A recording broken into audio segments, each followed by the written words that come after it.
Do we have any public commenters? Yes, please. Are you ready, Mr. Warfield? Yes, let me know when to start. Go ahead. Thank you. Peter Warfield, Library Users Association, Library Users 2004 at yahoo.com and P.O. Box 170544, San Francisco, California 94117-0544. We're not a party to this complaint, and we're not particularly familiar except for what we have heard. So first of all, I'd like to say that certainly there appears to be support in the facts, and so we support the motion. I wanted to say additionally that I wish it were pointed out explicitly, and I don't know if you think it has been sufficiently, but discussing changes to procedures, particularly procedures that haven't been questioned in any way, is not a defense for what happened. You know, if you get a speeding ticket, it doesn't suffice to say you should not have the requirement to pay because you're promising not to do it again. And I could be more dramatic, but I won't. I'll just leave it at that. It seems to me really a diversion and an evasion of accepting forthrightly the responsibility that what you did was not lawful, and that's the reason you're changing. We've already heard now 2 changes, and so there's a real question as to whether they are doing adequate changes, and that's why I would support what the petitioner has said, Anonymous has said, which is that it would appropriately be referred to a committee such as compliance and amendments to see whether there is a continuing violation or whether they have adequately dealt with the issues of illegality that you are raising. I don't understand why a prisoner is not a public record. It seems to me that arrest records are public. I don't understand at all where a prisoner, even if it was known that it was a prisoner, would be in any way protected under any particular law. I guess I haven't heard it stated. 30 seconds. And I also thought, I was kind of alarmed when we heard that there was training being given by some police officers association at the state level. And I think Chair Wolf rightly questioned that, but I would be more particularly saying it clearly omits the key thing here, which is the Sunshine Ordinance, which has different and more stringent rules. That's what needs to be trained. Thank you.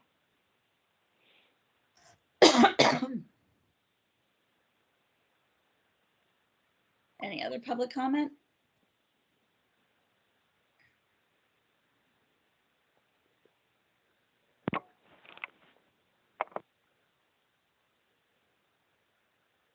Last call for public comment.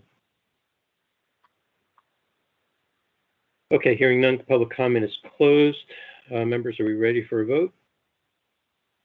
Okay, please call the roll.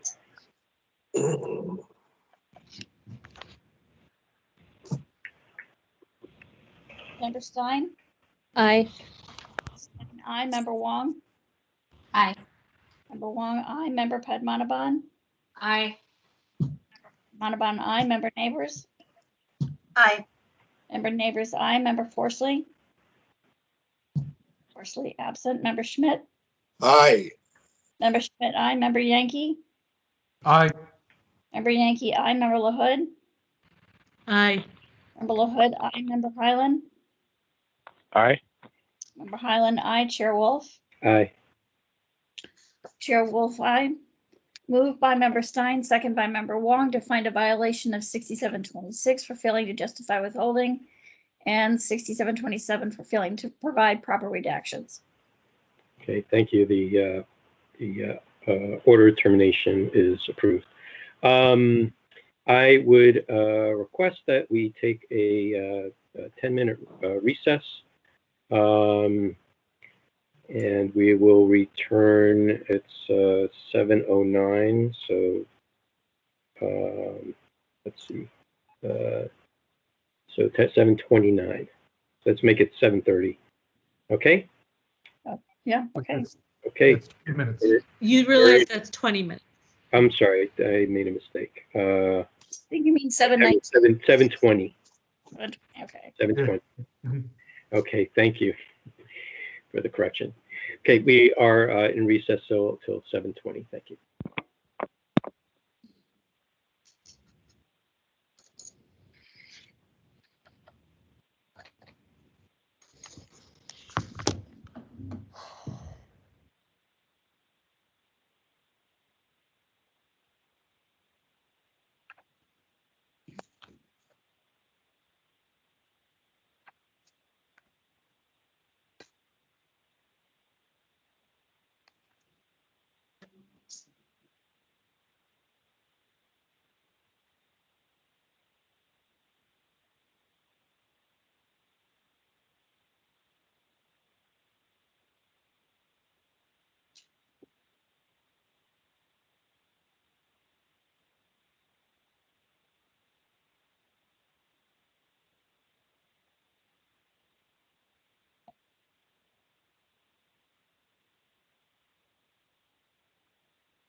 Okay, we are back.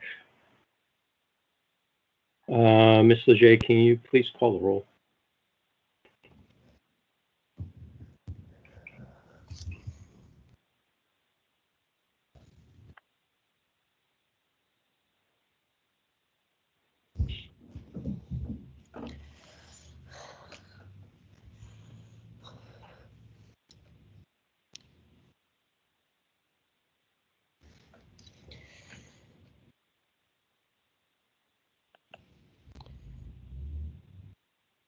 Ms. Leger?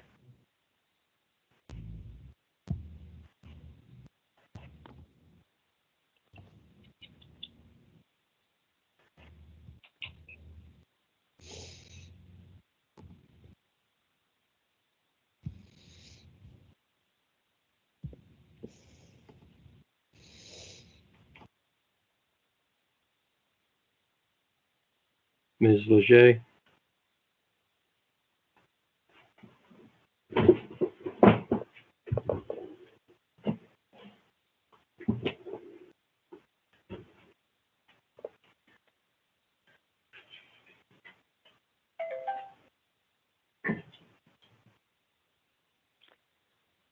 Ms. Leger?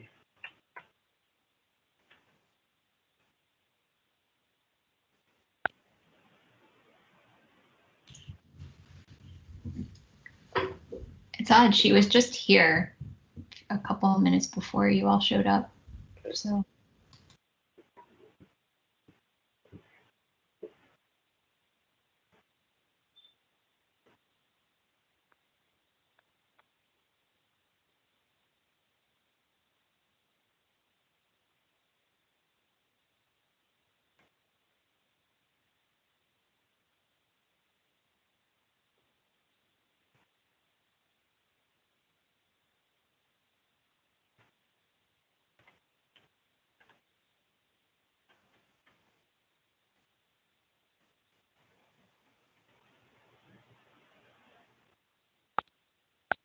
Ms. Leger?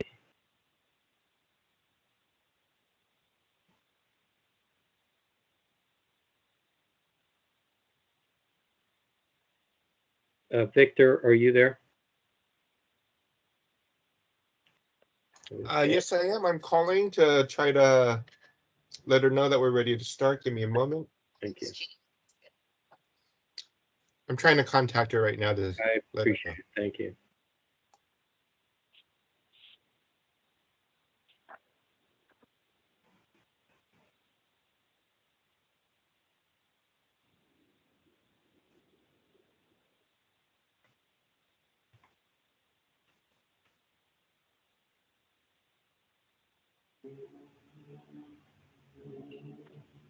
Bruce, Chris here. You said Yeah. 7:30. Sorry? You said 7:30. No, we corrected it as 7:20 because it was 10 minutes. It was 7:09. Yeah, I don't know if people heard that correction. I didn't, so Okay. just saying. All right. Well, thanks for being here.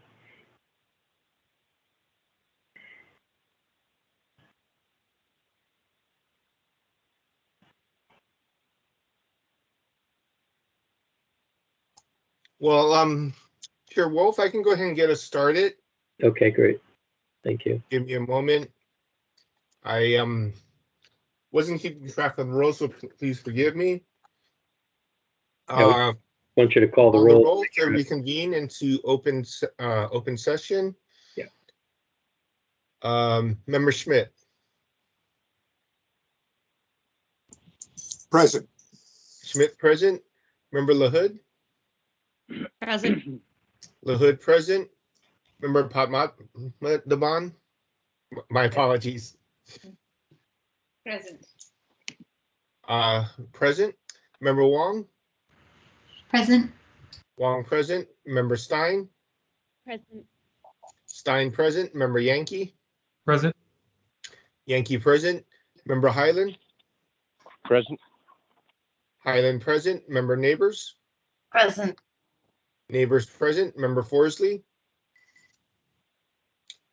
Forsley not present. Chair Wolf. Present. Wolf present. We have a quorum. I believe we were on item number, 8. And number 8. item number 8. Item number 8 is complaint filed by John Hooper against the Office of Economic and Workforce Development for allegedly violating Administrative Code Section 67.21 by failing to respond to a public records request in a timely and or complete manner. Apologies, group. I just stepped back in. Okay, Yes, Administrator Lejar, we just took roll call and I just called item number 8. We have not called any members to speak yet. I will turn it back over to you. All right, thank you. Mr. Leger, if you can read the byline for item number 8, please. On December 2nd, 2020, the task force requested that the petitioner provide a bullet point list of missing documents to the Office of Economic and Workforce Development, and that the matter be referred back to the complaint committee once the records have been identified and exchanged. On February 16th, the complaint committee continued the matter to the college chair with a request to Mr. Hooper to provide details or documents or not documents that were provided based on the 21 bullet points. Okay, complaint committee chair Schmidt. Yeah, I'm not sure if I was the chair at the time, maybe I was, maybe I wasn't, but I'll try to report what I recall. Yeah, we definitely, with this first case, which is against the OEWD, as you can see, it's quite a lot of documentation here, and this thing's been going for quite a long time. But Mr. Hooper's been just kind of fighting to get records, and it appears that finally he's still getting some new records, even as of May or June. And those are the records he's been looking for a couple of years. And it involves it involves records from, he wants records from a private entity, Parks Alliance, and that's a major issue in the case as to, how he can or should go about getting records that would be held by Parks Alliance. I'll leave it at that. Any other members of the committee at that time who want to say anything, please do. I just want to note for the record that the members of the committee at that time was, Member Hinsey was the chair of the complaint committee, you yourself, and Vice Chair Yankee.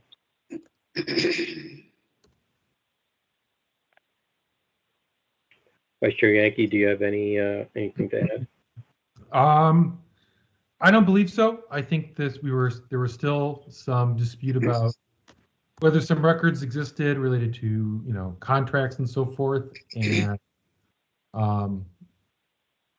and I believe we felt that OEWD needed to look a little harder, that Mr. Hooper needed to zero in on what exactly he felt was still outstanding, and so my understanding is probably now we're at that point where we can take a look at that.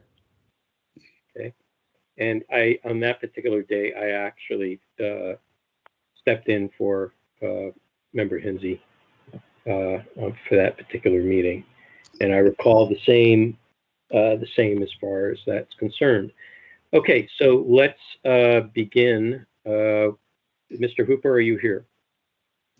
Yes, Mr. Chairman, can you hear me? Yes, I can hear you perfectly. Okay, great, thank you. Great. And Mr. Chairman, members. Hold on a minute, hold on. I just want to ask if the respondent is present. Yes, I'm present. And who is speaking? Mary Yamazuko Thompson from the Office of Economic and Workforce Development. Okay, Ms. Thompson, thank you very much. Okay, Mr. Hooper, you'll have 5 minutes for your opening testimony. Please wait for Ms. Leger and the clock. Thank you. Mr. Hooper, are you ready? I'm ready. Go ahead, sir. Mr. Chairman, members of the task force, thank you for this opportunity to carry on this discussion. I realize, going over my notes since the December 2nd meeting that was referred to, that this will be my 9th time speaking to you either on the agenda or in the form of public comment. So I do have a couple of new things to add, but by and large, I think one of the main points I'd like to focus on, because it appears to have been something that has been confusing for the task force, is in this situation where the city is running and financing programs involving more than one department.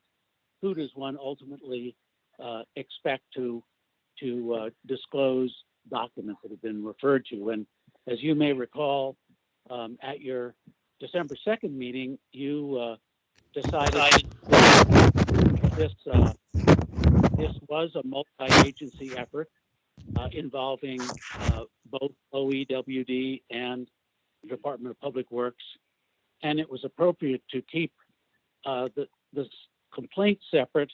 And what that really means is that you understood that the responsibility remained with both of the agencies to disclose the public records involved.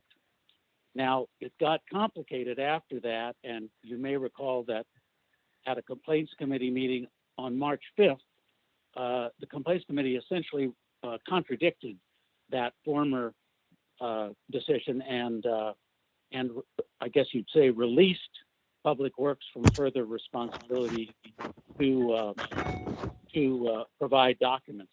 So since that time, you know, having been told repeatedly there's nothing more, and you may have it, I submitted the reference last week in my written comments, but a deputy, the attorney Hank Eckel, submitted something like 1,740 pages of information within the last month or two.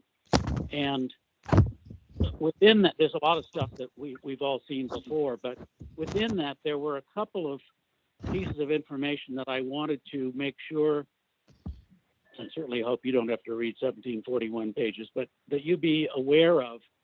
On the 2nd of January, 2018, responding to a question from Beverly Ng of the Recreation Park Department, Chris Corgus of OEWD wrote to her, GWD is run by the Department of Public Works. GBD, Green Benefit Districts, which is what this is all about, is run by the Department of Public Works. Later, can you hear me? I'm getting a lot of static. Yes, I know. Miss, can you please stop the clock, please? Member Stein, can you please mute your, wherever you're doing is running over your microphone? Thank you. Okay, please restart the clock for Mr. Hooper. Thank you. Sorry for the interruption. Not at all, Mr. Chairman. Do you want me to continue? Were you able to understand what I was saying before? Yes, I think we've got where you just got up to right now, that the GBD is, you're claiming the GBD is part and parcel to OEWD.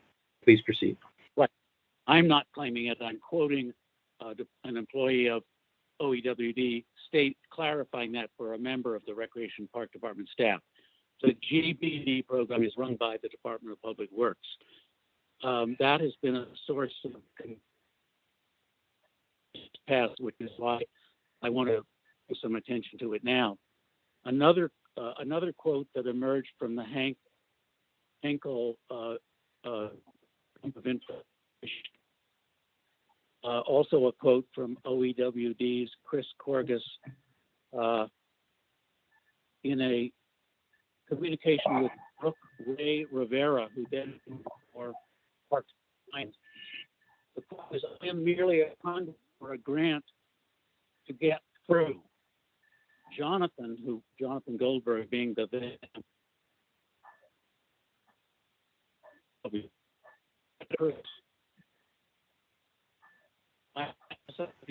All right, we're losing you, Mr. Hooper. We're losing you, Mr. Hooper. We can't hear you now. you hear me now? Can you hear me? Yes, I can hear you now. Please repeat. Oh, sure.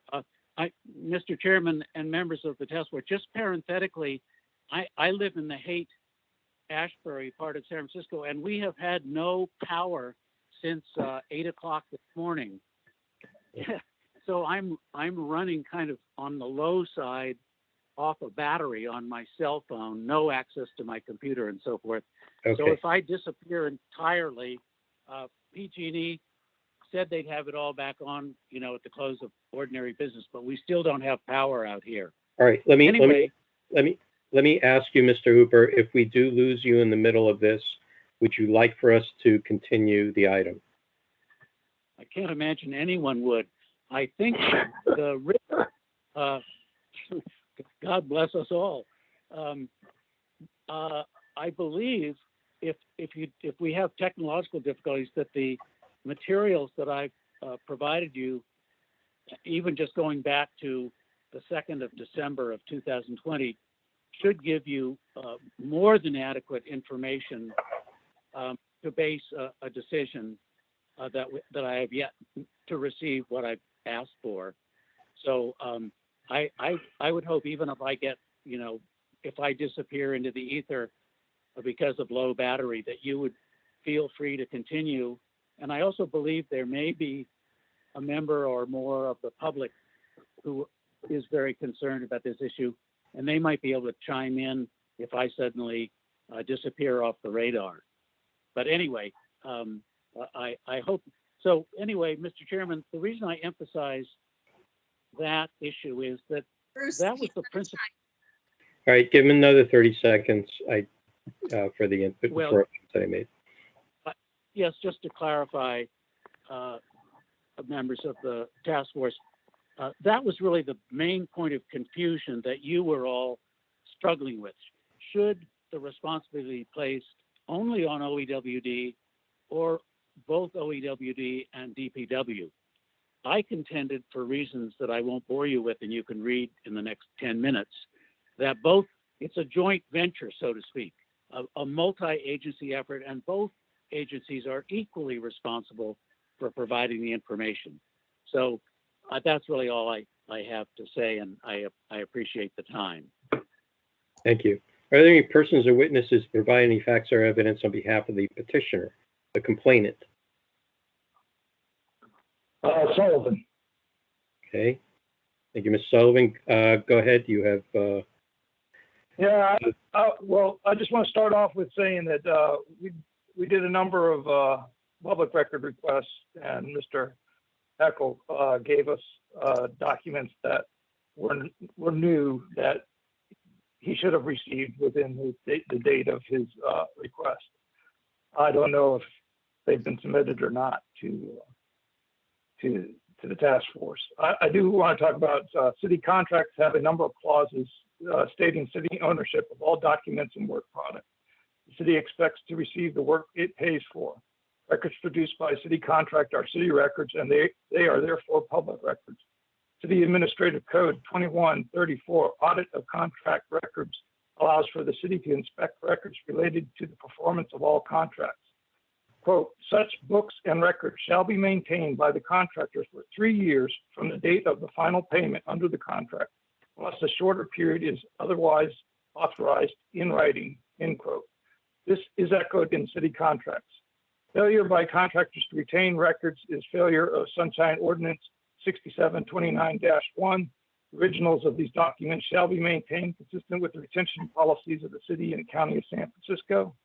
In this case, the retention policies for the contractor is mentioned in the previous code 2134 that I cited, and in all city standard city contracts.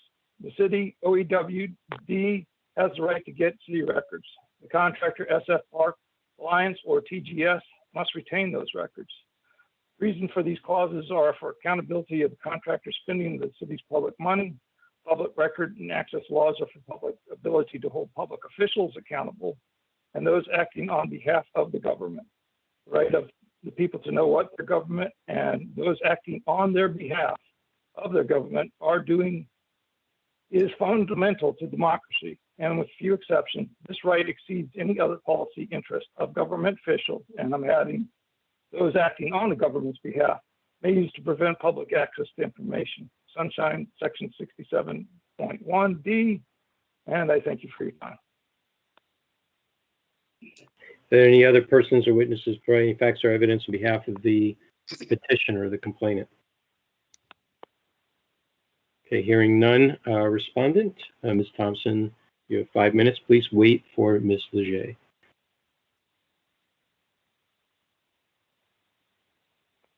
Ms. Thompson, you ready? I'm ready. Go ahead. Okay, thank you. So I just want to clarify a few things. First of all, in the February meeting, the task force asked us to support Mr. Hooper by matching our responses, the 1,700-page documents that we had sent Mr. Hooper in his original request. You asked us to support him by matching our response to his original request. I also want to clarify that Mr. Heckel was responding on my behalf as I was deployed to the COVID command center. So I need to clarify that the response that Mr. Heckel gave Mr. Hooper, Anonymous, and Mr. Sullivan were the original 1,700 documents that I gave Mr. Hooper. So on May 3rd, Hank gave Mr. Hooper, Anonymous, and Mr. Sullivan an index of 21 category of records for the Green Benefits District. We did this at your request, and we responded to all 21 requests and all 21 questions. What's noted is we don't have documents for 5 of the items, potentially even more of the 21 questions that Mr. Hooper provided us with. And we have told him that we don't have those documents. And just also to clarify, Mr. Hooper, in his original response, was given all 1,700 documents. Post that, when we went back after the February meeting, we found additional documents that came in after Mr. Hooper's original request. We provided Mr. Hooper, Anonymous, and Mr. Sullivan with all of those documents. And to remind everyone, the documents we provided him did not exist at the time of his original request. While doing his request and indexing, we discovered that there were a few documents that we did not provide to Mr. Hooper in the original request. This wasn't an oversight. It was probably and potentially more a functionality of Microsoft Outlook, which search capabilities changed from 2019 to 2021. So we never intentionally withheld any documents from Mr. Hooper. Since the February meeting, we provided him with all of the documents. We've indexed them to respond to his 21 questions as they were presented to you and to us. And we have given him everything that he has required. And that's my response.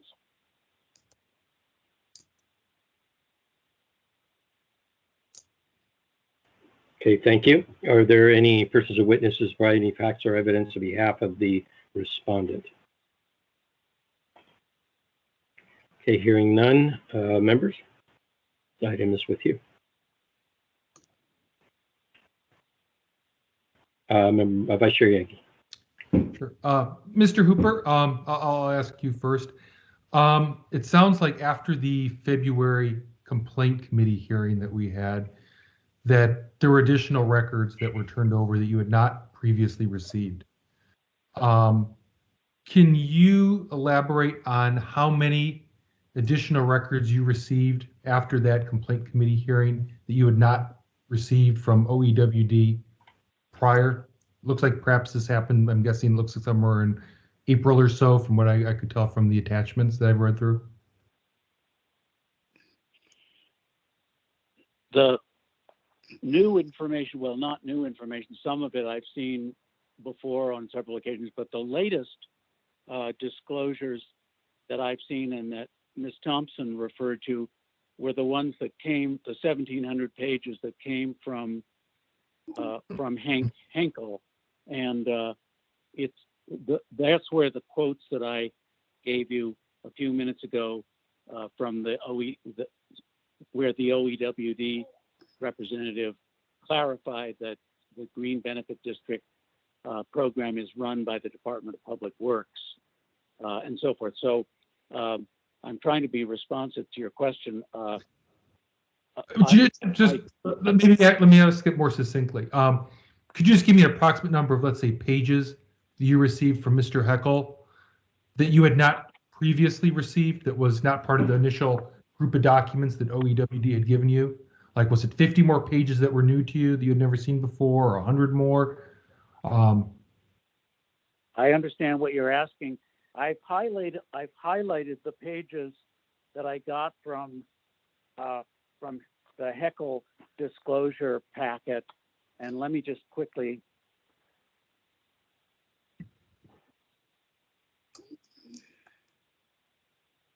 Well, I would say there, by page numbers, there's probably something like 60 documents that I had not seen from prior disclosures from either DPW or OEWD. So if that's approximate. I was just going through my highlighting of pages that were new to me from the Heckel disclosure packet. So that's fairly significant. So with those additional documents now being turned over, do you still believe that there are even more documents that are still outstanding that you've not received, or do you believe that those additional ones from Mr. Heckel now fulfills the remaining documents that you thought may have been out there? Well, clearly were out there. Well, the short answer is I still do not have all the information which I need to understand how the city has spent this money, and which I believe must exist because the payments were required under contract. I will say, though, that the gap has narrowed. I do understand more fully than I ever have previously the city's budgets for these several green benefit program publicly financed campaigns that were run.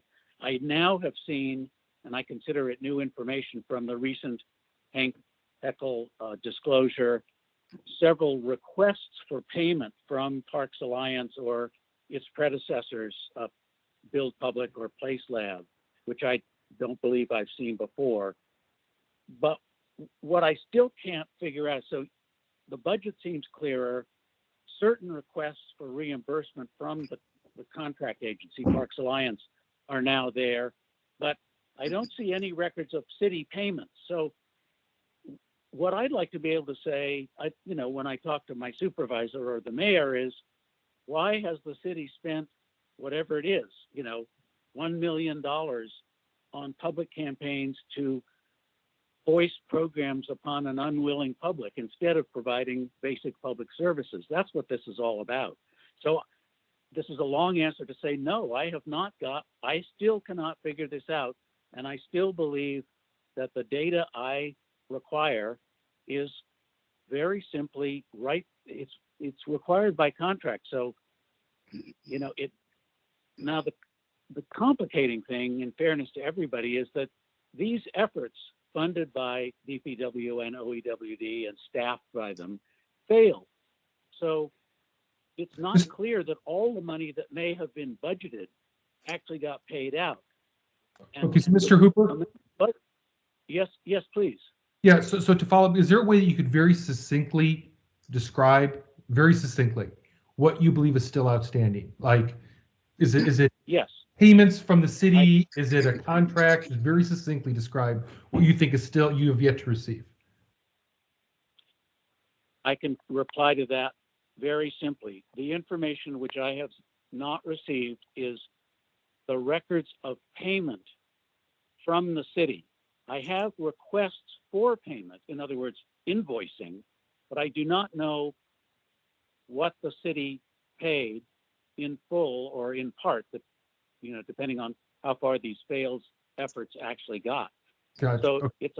it's a simple answer. I haven't gotten any records of the city making payments to the nonprofit, which we all know goes by various names: Build Public, Place Lab, Parks Alliance. Gotcha. Okay, so from my experience, at least my personal experience, I know disbursements are often done by the controller's office. Has anyone reached out to? Actually, this is a good question, I guess, for the respondent, Ms. Mizuko. Could you maybe speak to? Did you contact the controller or whichever office in the city handles disbursements to try to get this information from Mr. Hooper? That's First of all, I need to clarify something. We did in fact give Mr. Hooper the payment records. That was in the TGS system, and that was the documents we found post his original request. We were at least in our office, myself and Chris Corgus, who manages that program, that those payments are processed through something called the TGS system. And those are the additional documents that we provided to Mr. Hooper. So in total, we gave him 24, potentially 25 extra documents from the original 1,700 documents that we gave him. I want to also explain something, just really to clarify this. The 1,700 documents that Mr. Hooper received from Mr. Heckel were not new documents. They were in fact the original 1,700 that I gave Mr. Hooper. What Mr. Heckel did was he matched them, he indexed them to specific questions that Mr. Hooper provided us post the February meeting. I understand that. Okay. So then the one last thing about that, Mr. Hooper, Anonymous, and Mr. Sullivan, I believe, have all made requests to the controller's office for those documents. But we did provide Mr. Hooper with the payments, and those were the ones that came through the TGS system. Okay, so then let me go back to Mr. Hooper. Mr. Hooper, do you recall seeing those payments that Ms. Mizuko just spoke of through this TGS system in what you received? No, I do not recall seeing so-called TGF documents that represent records of payment for those two Green Benefit District efforts. And I also, in the format, I think Ms. Thompson is saying that I should have received information keyed to the 21 revised questions that you asked me to submit, and I submitted last December in response to the task force requirements. I got 1,741 documents from Mr. Heckel, but I don't recall seeing any way of that they were cross-referenced or keyed in any way so that I could easily or in any way see, my question number one, oh, that's how it was answered, that's fine, et cetera, et cetera. I'm a little bit baffled. I'm sure everybody's going forward in good faith, but I don't remember receiving so-called TGF records of payment, and I don't recall receiving the Heckel, the more recent Heckel documents formatted in such a way that they were intended or meant to coincide or reply specifically to my 21 questions. That would be great. Then it'd be much simpler to figure out what may still be missing. But that's my understanding, and I've spent a lot of time going through these things. I think I've been thorough. Okay, Ms. Mizuko, Can I interrupt for a second? Vice Chair Yankee, I think it'd be better. The task force had asked OEWD to provide this information, Mr. Hooper. The question should be really to OEWD as to if they did so, and it was indexed. Was that provided to us in the record today? That's exactly what I was just about to ask. If Ms. Mizuko could point out where absolutely. Documents are. Sorry, I didn't mean to interrupt you. Yes, actually, I do believe that Cheryl was CC'd on the response to Mr. Hooper, Anonymous, and Mr. Sullivan. But to point Mr. Hooper directly to the documents, one of the documents he's received is labeled SSPA May 2019. 00858548 is a responsive document to the invoice. SFPA March 2019 008000013 is Ms. responsive. Mizuko, So, I mean, I could go through, but I don't want to list all of them. But yes, he Mizuko. has received them. Okay, Ms. Mizuko, but it needs to help the task force. Can you point in the packet? I mean, I'm sure that you provided information to Ms. Leger before this, and so could you point to in the attachment so that we can all look together here as, in this meeting to see what those documents? Do you know where they are? What page number they're on? I would actually defer to Ms. Leger because we did send her the complete file, and I will have to. And actually, to be honest with you, as I click on this where it says attachments, it's not opening up for me. But we did indeed send those documents to Ms. Leger. Okay, if I received documents, they were put in a file. There were several emails from Mr. Heckel with multiple attachments. They were included in the file. That's what Okay, so yeah, the problem here is this is a massive file, okay? And it really, I'm sorry, Ms. Thompson, I'm going to put the onus on you. This is your defense. This is what the task force had requested you to do. And we want to find out if you're saying that it was done, then we need to see if Mr. Heckel had in fact indexed all the documents based upon the 21 bullet points. Then we'd like to see that. That's why we're here today. Correct, and we did send that to Ms. Leger. And can you, fine, but can you?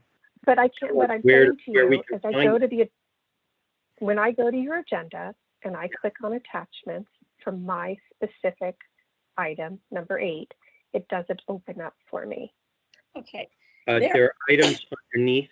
It says item 8, part 1, part 2, part 3. Do you see that? I do. And if you hover over that, they're actual links. Correct. And so let me go back. Okay.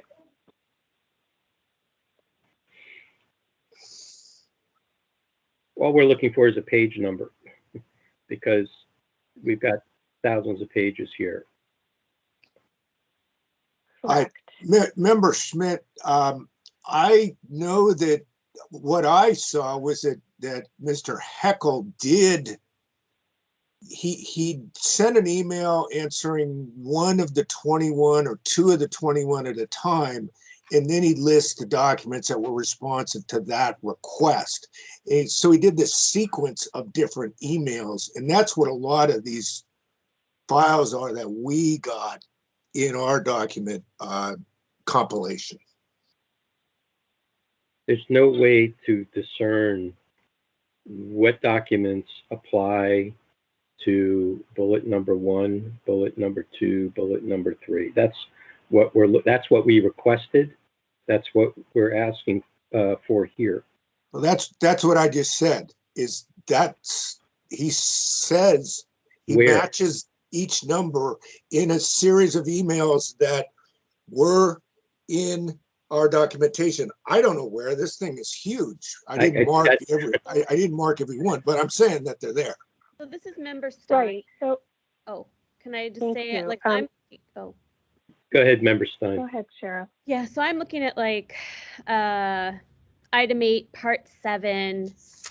I'm on P2069, and this is a list that I've seen in a few places where you have the response to your numbered requests are set forth below, and it has like number 1, OEWD is not located responsive files. Number 2, responsive materials produced at pages, and then it just gives kind of a long list of document pages, but we don't have a way. Well, I guess we can click on some of them, possibly. No, when I click on them, nothing happens. And then, the list goes on like that. Which ones were found, which ones were not found. Okay. So if you're looking for the invoices starting at item 8, part 6, page 2030, you will find the invoices. So part 6. Item 8, part 6, page 2030.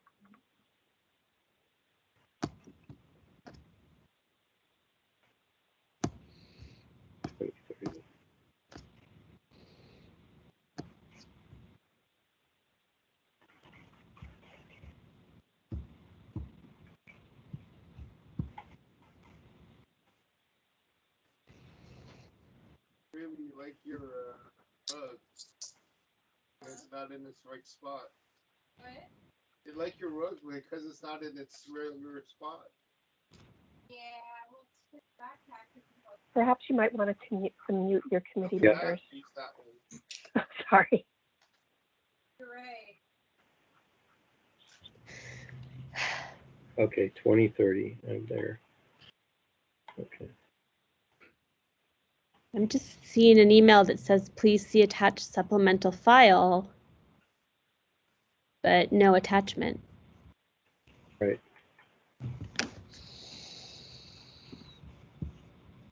Yeah, Ms. Mizuko, maybe you could show us where those, I think you called them, was it a TGS or something?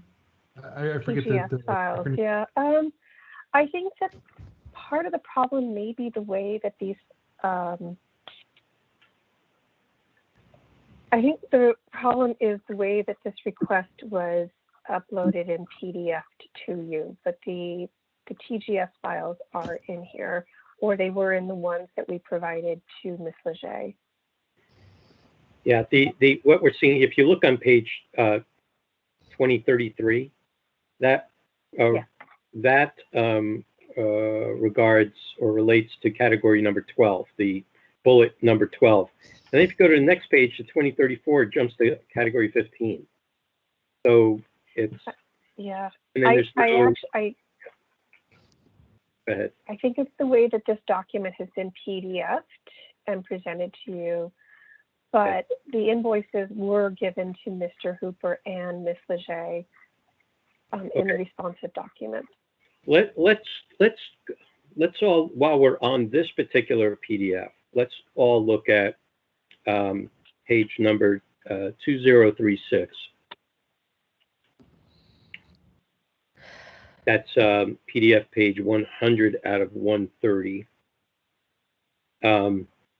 Yeah, those are the 21 bullet points, and those are the kind of the responses for each one of those. And I guess the materials are scattered around this record, this file somewhere. That's dated March 16th, 2021. So can I just say, as Member Stein, like I went through this pretty carefully, and I don't recall seeing anything that looked like records of payments that were made from the city to, the Parks Alliance. Okay. So I saw many times this list reappear, but and in fact, I will also say there were many links that I tried to click on that didn't go anywhere, or that went to kind of dead space, but I don't recall seeing a list of payments. So the list of payments were included. The numbers that you're seeing, the index that you're seeing on 2036, had this been a live document, those numbers would have taken you to the actual documents. What I'm saying to you is we have provided these two documents, and we've to Mr. Hooper and Ms. Leger.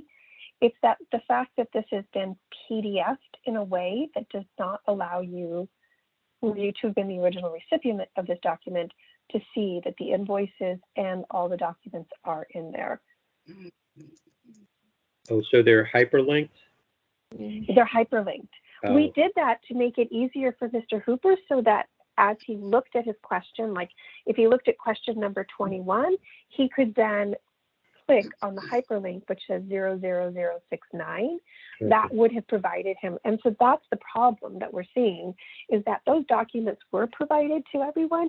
It's just that the way that this PDF, it doesn't allow you to click on those links. Okay. Member Stein, any last thoughts? My problem, I guess, is that I feel like Mr. Hooper doesn't seem to have accessed these or have seen these, and we can't access them or see them. Is Ms. Thompson able to look at examples of these and read them off to us or something so that we have some sense of what they contain? I would probably be better to corroborate it with the petitioner. Did he actually get them? Said he didn't see it, and now he doesn't have, tech access. But yeah, But I guess I would ask Mr. Hooper, when he received the response from Mr. Heckel, was he able to click on links, and did those links take him to documents? Exactly. Because if it didn't, then he should have responded back to us and said, these links don't work for me, instead of waiting till now to say that those links don't work. So Mr. Hooper, was he able to click on those links? Right. So before I get to Member Schmidt and Member Neighbors, on the other hand, let's get this question answered first. Member Stein, then you can finish up. Can I just say, if we can also, if Mr. Hooper wasn't able to do that, I think there were 2 other people who had also requested that data. If we can also ask them whether they received it, if Mr. Hooper didn't. Mr. Sullivan is now party to this, so he can certainly answer it, but Anonymous is not party to this, so we cannot ask him. Mr. Hooper, are you still there? I'm still here, Mr. Chairman. Okay, so of the email, from the email that Mr. Heckel had sent you, looks like there was an email on March 16th, 2021, where it lists your responses for each of your 21 bullet items. Were you able to access any of the documents that were hyperlinked in that email? Mr. Chairman, no, and I'm not sure I received the information that Mr. Heckel dug up in an indexed format. It was page numbered, it was paginated, but it didn't. Actually, I didn't even think he was trying. It didn't even occur to me that it was an attempt to answer the specific 21 questions, which we've all been trying to get to the bottom of. So I'm not sure. In a way, it's sort of gratifying that you guys who are experts on this are having as much trouble as I am. But I saw it as another, because there have been, a number of different times where first we're told there's nothing more to give you, and then 2 weeks later you get something more. I thought this was just another of those situations where the city had come up with additional information that it hadn't realized was pertinent or hadn't disclosed earlier. So I can't say I understand or did grasp that Mr. Heckel was formatting his 1,700 documents in such a way that they were intended to represent answers to specific questions. Okay. I actually went through an exercise myself of going through and saying, well, is this responsive? This is irrelevant. I've seen this twice before, and so on and so forth. So anyway, I apologize if I'm being dense about this, but no, it's not that. We're getting closer, but we're all a little confused. I just want everybody to notice that on these emails from Mr. Heckel to Mr. Hooper, that they are referencing emails that were being sent to someone else. Someone called Mayor Sunshine Requests at, well, that's a general, someone called A Records Requester at protonmail.com. That is not Mr. Hooper. And so all of these that Mr. Heckel is sending to Mr. Hooper are messages that he sent to somebody else that he then forwarded to Mr. Hooper. And so I'm wondering if at that point it made it so difficult to track for Mr. Hooper. I'm not sure, and that's what I'm trying to ascertain. Let's go to Member Schmidt, then we'll go to back to Vice Chair Yankee.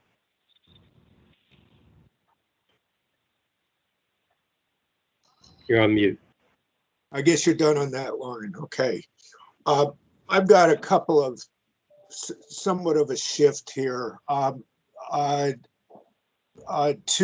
Ms. Mazzocco. First,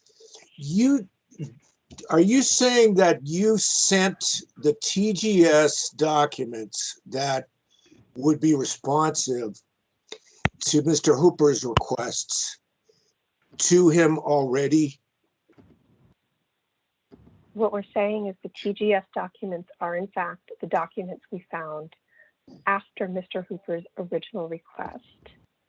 You, when did you find them?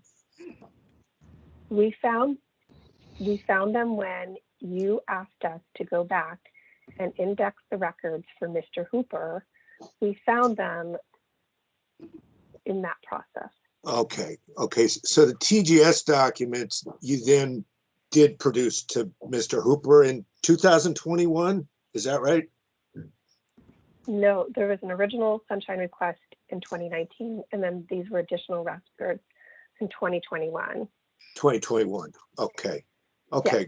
And I believe that Mr. Heckel just resubmitted these documents, just replied to Ms. Leger so that she can see the 21 records request and how it's connected. How it's connected, okay.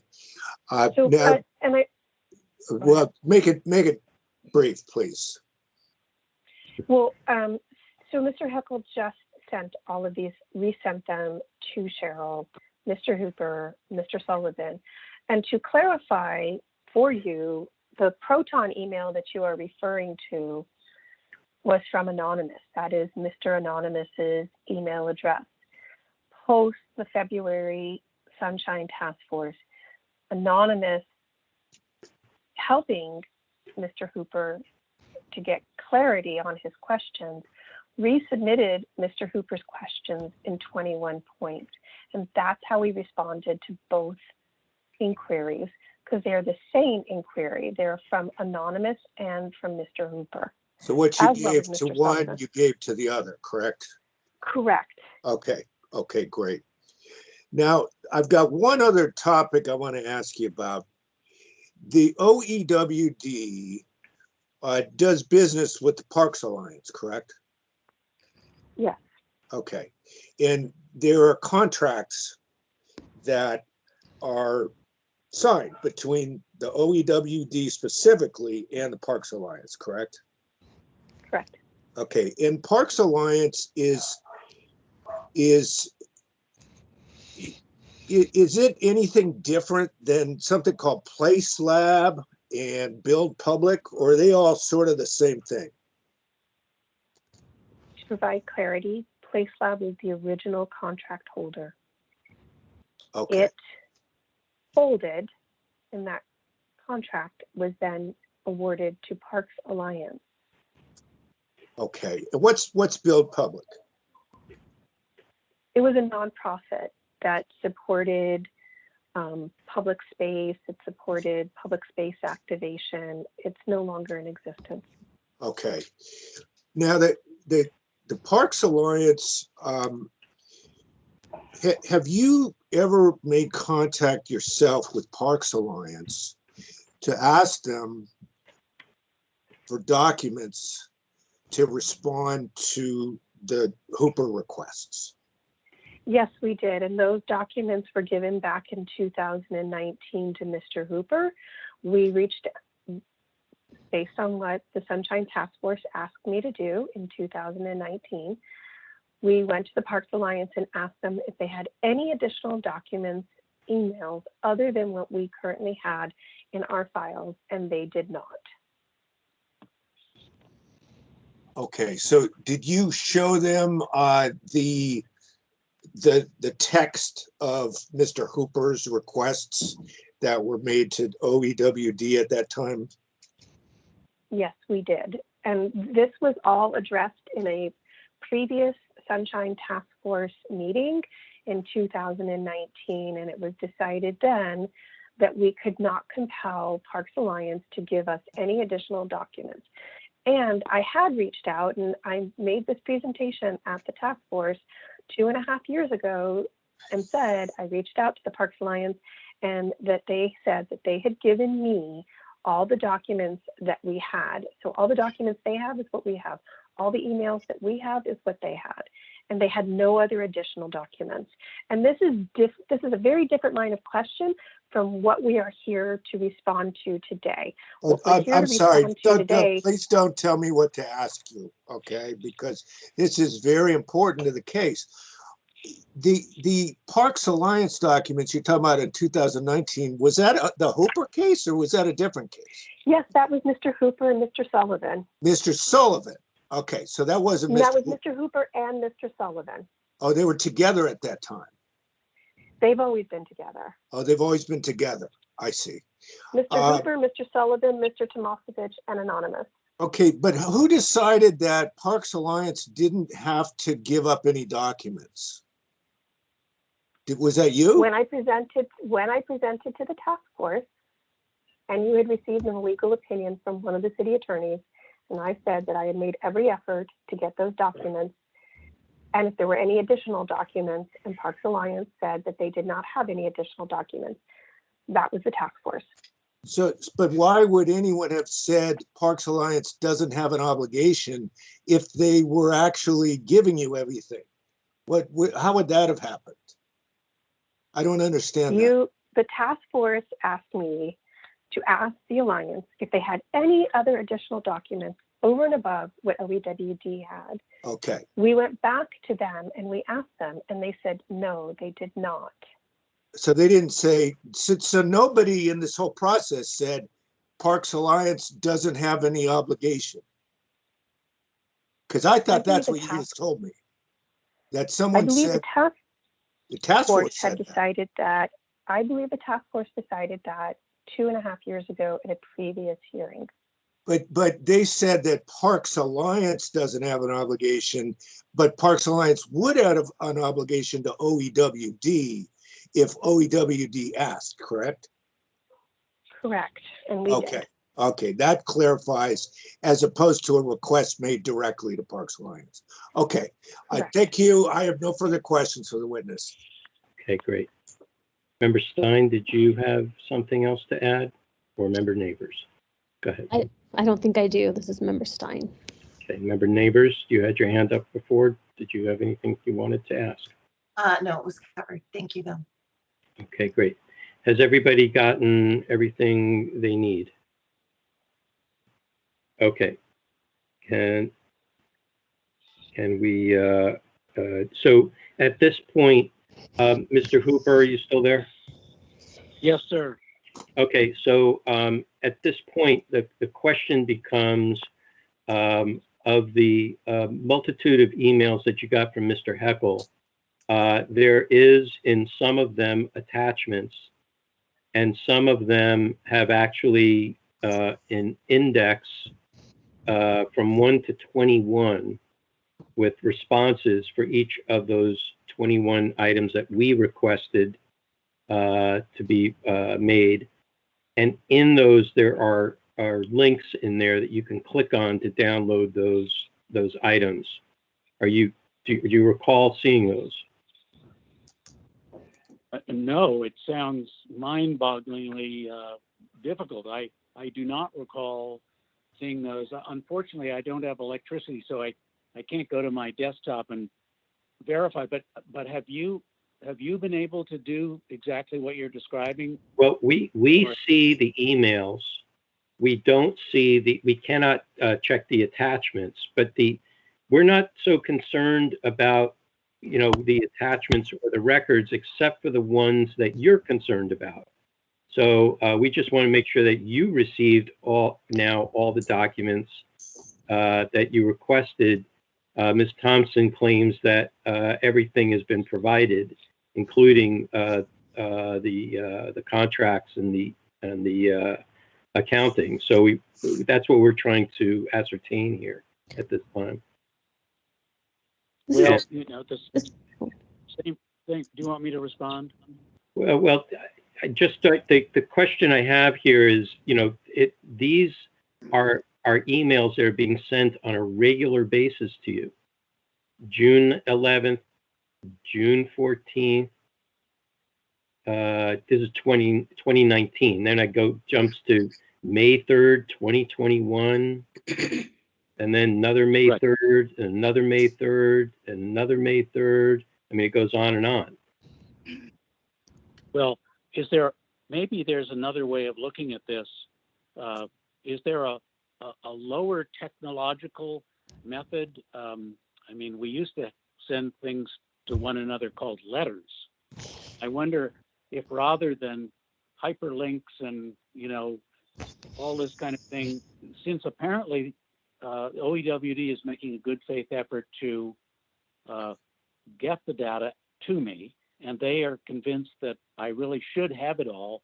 And, maybe it's as if somebody sent someone a response to a question they'd asked, but they sent it in a language the person didn't understand.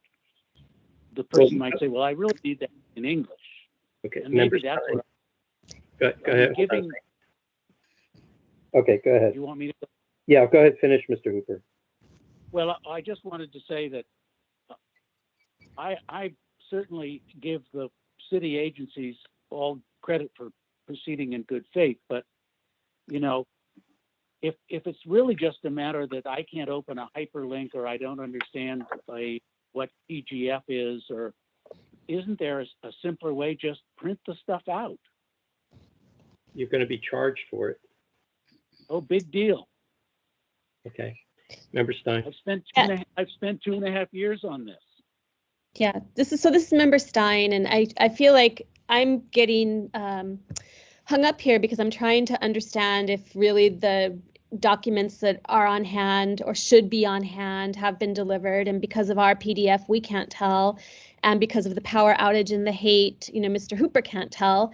So I'm wondering if Ms. Leger has the original things that were sent to her before they were PDF'd, and if she can maybe share with us what she's seen, or if, I guess it's Ms. Thompson, I'm a little confused who the respondent is, if she has the original documents and can drop us a link to them in the chat, or if there's any way for someone who might have access to these pre-PDF'd actual documents can, because I'm on Zoom calls all the time, people drop links into chats that we can all then go and check and see what's there. Can Ms. Leger or Ms. Thompson or Mizuko do that?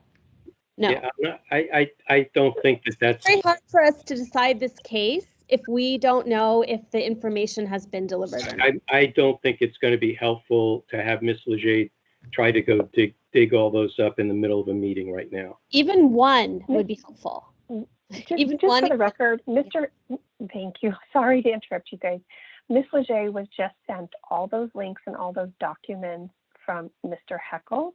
So if she is near her desktop or her computer, she can actually go through, and he was gracious enough to actually format them for her so that she can see which were compliant. So for instance, Mr. Heckel just sent Ms. Leger an email, and it's the heading is Forward GBD Paper Trail 19061-19062. And again, she does have those. What date is that, Marianne? Pardon? Can you tell me the date of that email? Forward. Oh, he just sent it to, he just resent it to you right now so that you would have it at the top of your email. I'm going to interrupt this for a second before I take Vice Chair Yankee's hand. Mr. Sullivan is party to this. Mr. Sullivan, did you get these records?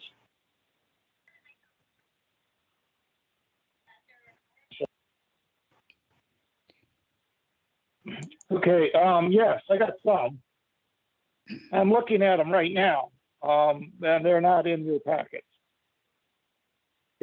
No, we're talking about, did you get the actual email of these documents, not what's in our packet? Yes. Can you confirm getting the records that Mr. Hooper is looking for? I can confirm I have records of transaction voucher IDs and invoice numbers with numbers that came from OEWD and Mr. Heckel. Does that include invoice amounts? Yes, so we have payment date 4/23/2019 for $45,650 USD from Bank of America. Okay, I'm looking at an email that I just received from Hank Heckel. The payment records copied to Mr. Hooper, the task force, and Mr. Sullivan on May 25, 2021. Would you like me to forward it to everyone? Yes, please. All right. Okay, Member Yankee, Vice Chair Yankee, go ahead. Yeah, I was just going to note that, and this might be part of the problem. I was looking on page 2036, and this is one of the various emails. It looks like was sent with the 1 through 21. And I noticed that one of the sentences in there says the responsive materials be provided through an FTP link with associated credentials. And so I don't know if there's like some type of login password or something that may have been a separate email that maybe Mr. Hooper didn't receive, or how it worked. But it sounds like it might be more than just clicking a link. It looks based on associated credentials. And so look at the headers above that, and you'll see that that particular email is forwarded to right. Mr. Hooper. Right. So that's my point. So I wonder if the actual credentials were ever sent to Mr. Hooper, because it looks like it was a forwarded email that was sent to anonymous. And if Mr. Hooper never received the associated credentials, he obviously couldn't look at them. Exactly. He didn't need credentials to look at them. He doesn't need credentials to look at them. Okay. What it basically is saying is that we are allowing you access to a file that sits in one of our shared services.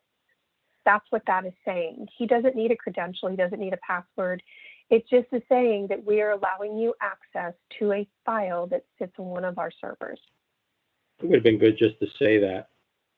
I don't even understand what an FTP link with associated credentials means, and I'm a chief information officer. There was one email that Mr. Heckel sent that you had to get a code for to access the documents, and I took screenshots of that. That's how I know the invoices. Okay. All right, folks. We are way over time on this. Are we satisfied with the discovery portion here at this point? If not, let's consolidate and get to it. Yeah, I've not received the email yet either. I sent 2, Bruce, both of them from Hank Heckel. Yeah, I haven't received it either. I haven't received it. They're large files, I think. May not be able to receive it then. Email will only allow up to maybe 20 megabytes or so. It would have sent Ms. Leger a message that said this file is too large to send. So the thing about Microsoft is that it won't let you send a document. It won't let you send it if it's too large. And it bases it off of understanding its knowledge of other people's email capacities. Okay, now I got it. Somebody got it. Yep.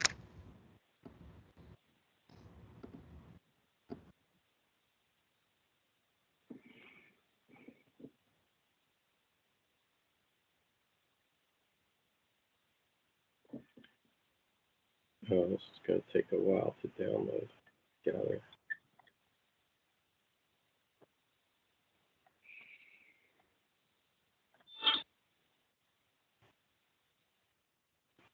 It says I need a passcode.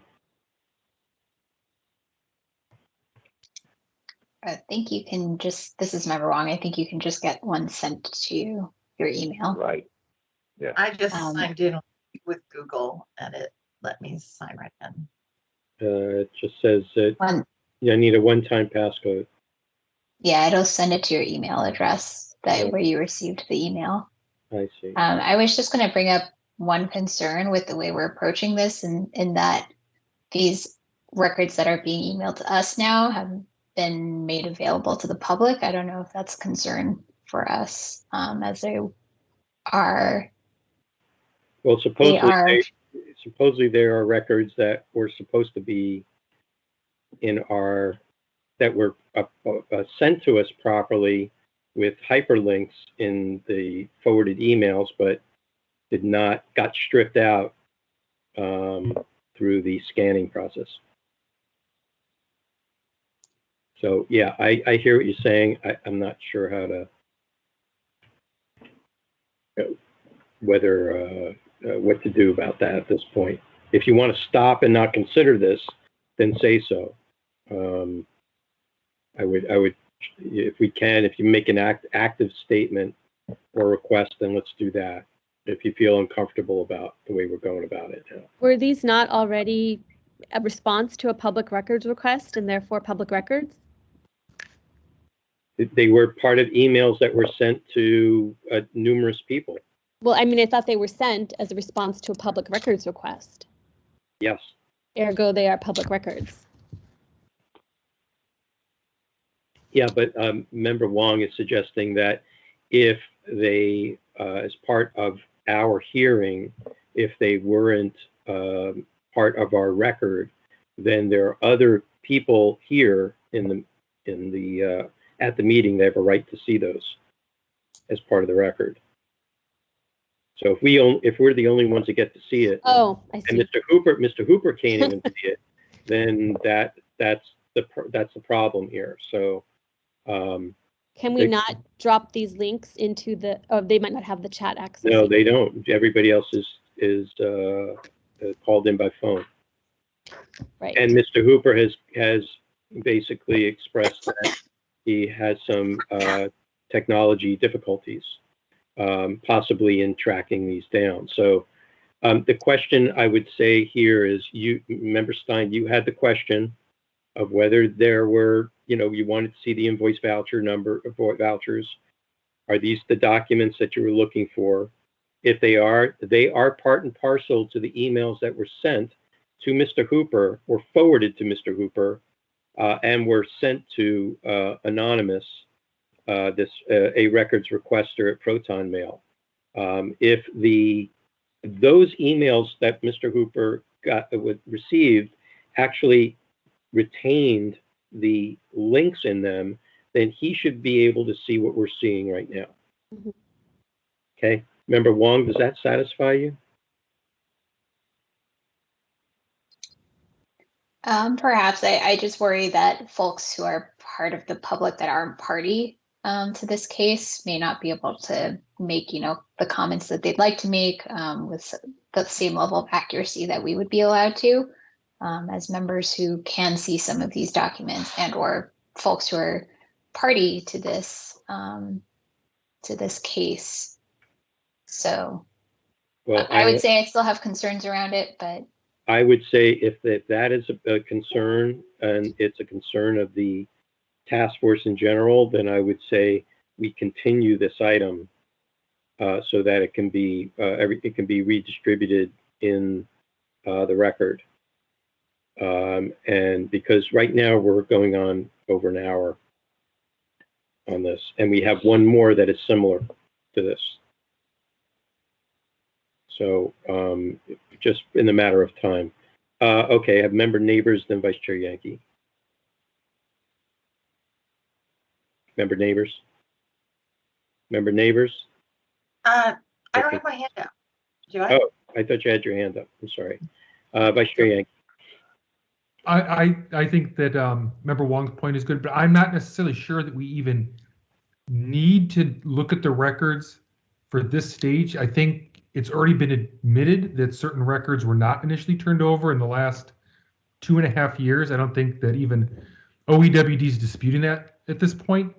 And so I think just based on the testimony alone, I'm thinking that there's enough to find a violation because, obviously here we are 2.5 years later, and we're now finding out that additional records did in fact exist after being told multiple times they did not. And so my line of thought and see what anyone thinks here is that perhaps we finally find a violation here. And since I think that's very clear that there was one, then we send it off to compliance and amendments and then make sure that all of these files that we're speaking of now that didn't make it into the record are included into that agenda for compliance and amendments for follow-up to make sure that Mr. Hooper can then access those new files that he wasn't able to see prior to this meeting. That would be my suggestion. That's a good suggestion, but you got a little ahead of the bus here. I know, I'm sorry, because I know we were talking about continuing, and that's the only reason I went there. I got it. So you'll probably need to repeat that after rebuttals are over. Yeah. So we can arrive at some decision. I appreciate that. I Thank didn't you. want to continue too early. I got it. It's all good. I hear you. Okay. Any other questions for the parties here regarding discovery? Any other information you need to be able to arrive at some conclusion? Okay. Is there a call for a continuance necessary or not? No? Okay, then we'll move to rebuttals. Ms. Thompson, you have 3 minutes for rebuttal. Wait for Ms. Leger.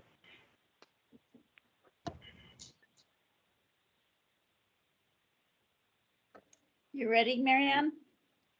I sure am. Go ahead.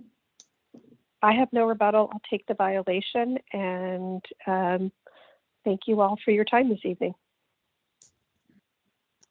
Mr. Hooper, please wait for Ms. Leger. You have 3 minutes.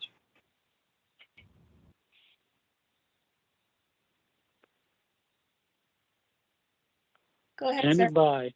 Go ahead. Thank you. Thank you. Mr. Chairman, members of the task force, I think it's well nigh time that a violation is found. I would urge you to move ahead in the direction of the task force member who just suggested that. And I think that would move things in the right direction. I do think that just as a matter of policy for all of you to consider, that I don't think we want to get to a point where the only citizens who have a right to transparency in their city government are those who have an internet technician standing by their side, or a staff that can, I'm noticing it with some, frankly, gratification that you're all having a lot of trouble with this. You're the experts, and I'm just a member of the public. And I mean, I use email, and I, go to use FaceTime and stuff like that. But I mean, if everything you have to access requires hyperlinks and special passcodes and layers of, confidentiality, it's almost as if you're just going to provide the information in a language that the person who is interested doesn't understand. So I think part of the problem, it may just be one of, let's keep it simple.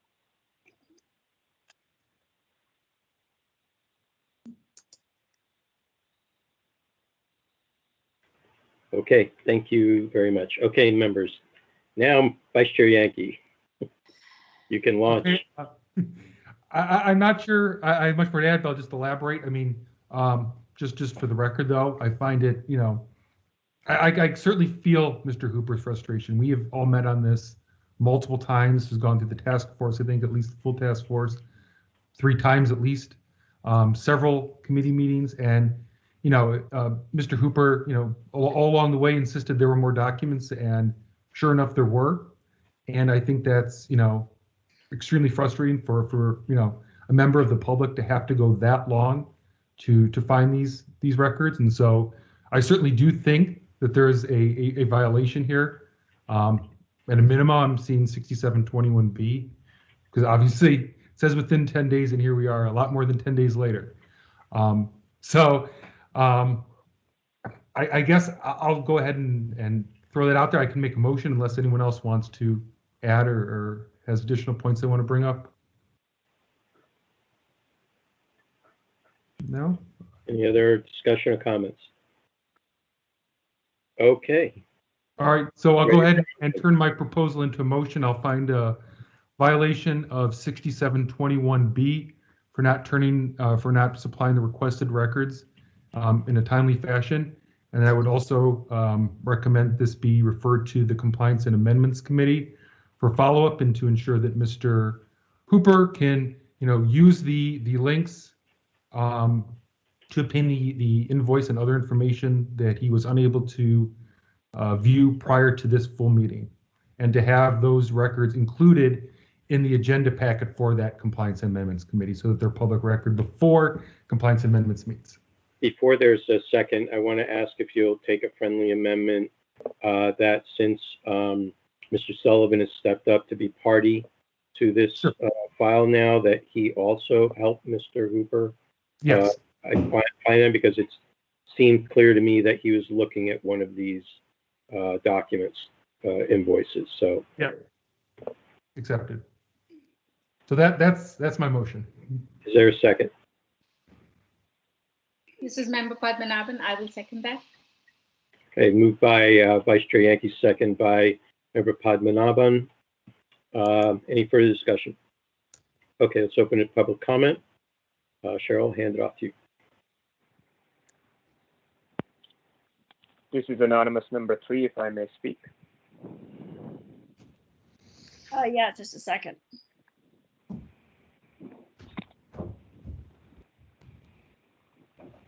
Go ahead, sir. Thank you very much. I am the anonymous who received these records originally. I'm going to tell you the real story because Ms. Thompson has misled this task force, which is really infuriating. Ms. Thompson and Mr. Steinberg told this task force and Mr. Hooper at the committee that they refused to do the indexing by 21 items that he had asked and that you had told him to do because he had not separated which of those were and were not already provided to him. So what happened at the end of that meeting, that committee meeting, is I issued 21 records requests to DPW and OEWD to force them under the CPRA to tell me which of those had records and where they were, which they did do. They did not do it when you asked. They did it because I issued separate 21 records requests in February. They then responded to my request. They did not provide any index, or they provided an index, but they did not hyperlink. That's not true. That you can't go find out which of those records. You have to go through the page numbers.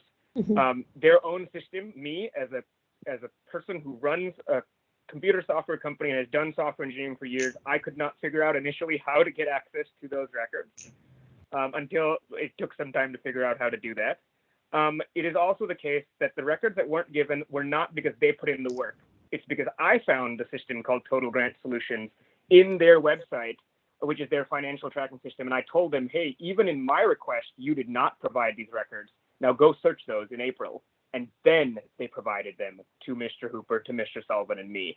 And there's another set of records that they didn't provide until I demanded, which is the January 22nd, 2019, which predates his very first request, attachments, funding requests, deliverables, email threads between them and Parks Alliance. And that was not provided either until I made the records request. And this should never be acceptable, that you just need some other person to come and barrage the city with more records requests until they do a full search. It is unacceptable that OEWD apparently had not fully searched their own financial tracking system, which is what Total Grant Solutions is. And you can see that all in the email threads. It's all in the back and forth.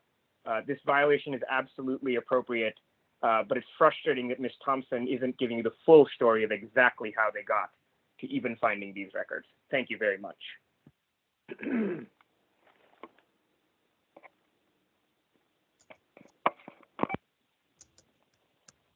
More public comment also, please. A second, Mr. Warfield. And I'd appreciate a 30-second warning. My timer is unavailable right now.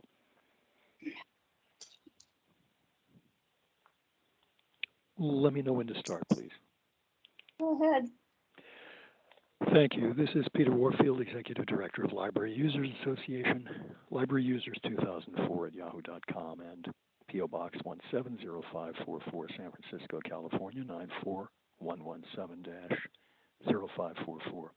We're not a party to this, excuse me, but we do have, as usual, a strong interest in Sunshine because we have certainly benefited from Sunshine and from the task force's many findings over the years in our favor with respect to difficulties in getting information. First of all, I want to congratulate and thank Mr. Hooper for his evident persistence. Second, just so you know, technical problems, I tried to hover over any part of this item and the next one and could not see, well, there was no link, basically, in your own agenda. And that's happened to me before as well. I think this is very well worth something that you might want to look into in general, but in particular here, it made it impossible for the members of the public to see, as you were discussing, what you were talking about. There was also something I think very important, and that is you shouldn't have to be a computer tech or have one next to you to understand what the responses are, which I think Mr. Hooper said, let's keep it simple. It seems as though the wonderful computers that are supposed to make everything so available and accessible are very often basically hellholes that are used to obscure and basically hide information. And one of the most difficult things is links. I've gotten links to something that supposedly went away sometime before I looked at it. I've gotten links that don't say where I'm going, so I'm clicking blindly into who knows what place. That should not be appropriate or, well, considered an answer. And finally, the idea that Mr. Hooper was getting into some place that was their cave of information, that is not the same as supplying somebody with the information so they can have it, keep it as long as they want, do with it what they want, and so on and so forth. So I think there are some serious issues here. I would certainly say next request is an example of obfuscation in responding, but this is a very interesting case. I'm glad Mr. Hooper pursued it. Certainly support the motion. Thank you.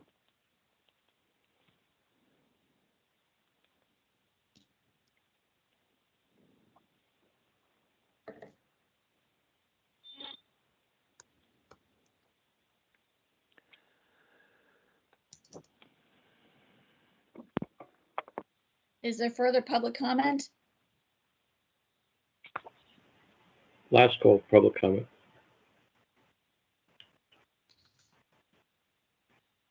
Okay.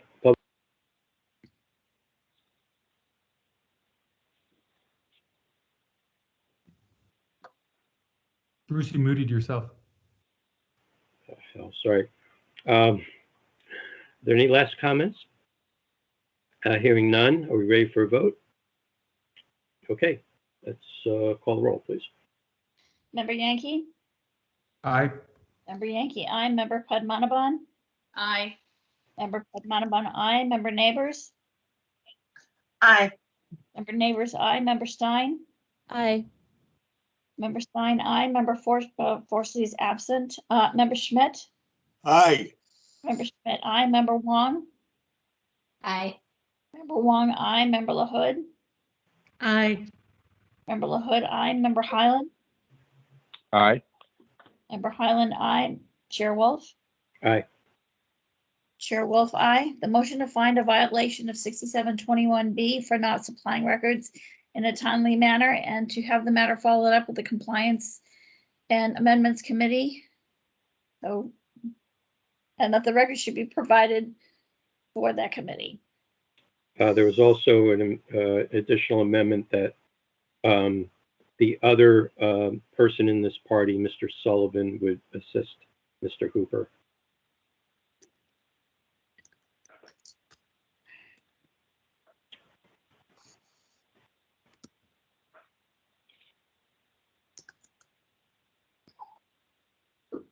Got it. And that's not an order from Mr. Sullivan. That is, he's party to this. If he so wishes, we would be delighted if he would help. I will. Thank you. Okay, let's go to our last item, next item, our last hearing. Item number 9, file number 19062, complaint filed by John Hooper against Public Works for allegedly violating Administrative Code Section 6721 by failing to respond to a public records request in a timely and/or complete manner. Shall I read the preamble? Please. October 2020, Complaint Committee determined the records are public and referred back to the task force. On December 2nd, 2020, the task force requested that Mr. Hooper produce the same records list as provided in 19061 to the respondent and referred to the Complaint Committee to review and ensure that the petitioner receives his records. On February 16, 2021, the Complaint Committee referred the matter back to the task force with a recommendation to find no violation. Okay. Complaint Chair Schmidt. Yes, again, that's February 16, and I think that maybe that was that same hearing where Member Yankee was there, Chair Wolf was there. Yeah. But it was the chair, the regular chair was Chair Hinsey. And I think maybe you two were the mover and the seconder on the motion to recommend. And so I certainly want, you to be able to respond to it. Although I will say that I don't at this point stand by that recommendation based on certain documents that I've seen come out in the interim. But if you all have any ideas about that, go ahead. Okay, I think what might be helpful and important here is it's a very short paragraph for the minutes of that meeting, just so everybody can get up to date on it. I'll just read it into the record. John Hooper, the complainant, provided an update on his complaint and status of the document's disclosure. Mr. Hooper stated there is some confusion regarding a custodian of records responding on behalf of two departments. Mr. Hooper stated that he did not receive the requested invoices, records of payment, and other requested documents. David Steinberg of Public Works, the respondent, provided a summary of the department's position. Mr. Steinberg stated that Mr. Hooper did not provide a list of specific missing documents, but instead provided a broad list of missing document category. Mr. Steinberg stated that reference invoices, presentation, other requested, records are present in the task force packet. Mr. Steinberg stated that Public Works does not have invoices as they do not have a contract with Parks Alliance, and assumes that OEWD, the contracting department, would have the invoices. The action was moved by Member Yankee, seconded by Member Wolf, to refer the matter to the task force with a recommendation of finding no violation. So that's it. This particular one is now against Public Works based upon the findings of the committee. Okay. Are we ready? Is the respondent, the petitioner here, Mr. Hooper? You still here? I'm here, Mr. Chairman. Okay, great. Glad you still have some battery left. And is there a representative from Public Works? Oh, yeah, I'm here. Who is this, please? Your name? David Steinberg. Okay, Mr. Steinberg. David Steinberg. Okay, so let's begin. Mr. Hooper, you have 5 minutes for your opening testimony. Wait for Ms. Leger. Thank you, Ms. Yes. Are you ready, Mr. Cooper? All ready. Go ahead. Thank you, Mr. Chairman, members of the task force. I've submitted detailed information to you earlier, which you accepted at your December 2nd meeting. That is that this effort was a government effort by two entities, OEWD and DPW. DPW provided a great deal of the funding and did a lot of the legwork. OEWD had to sign the contract, but was also involved organizing meetings of neighbors, doing footwork to promote the campaign to privatize city services. And the only thing I would have to add, which is what I've already said under 1906-1 before, is in the Heckle disclosure, we just have a little bit of further elaboration. Again, OEWD's representative stating to a Rec and Park employee, the GBD program is run by Department of Public Works. That's Heckle page 1389. Again, Ms. Fergus, OEWD, being asked who questions and billing should be sent to. I am merely a conduit for a grant to get through. Jonathan, meaning Jonathan Goldberg, DPW, would be a better person to ask. This was a question about billing. So I just think it's very hard to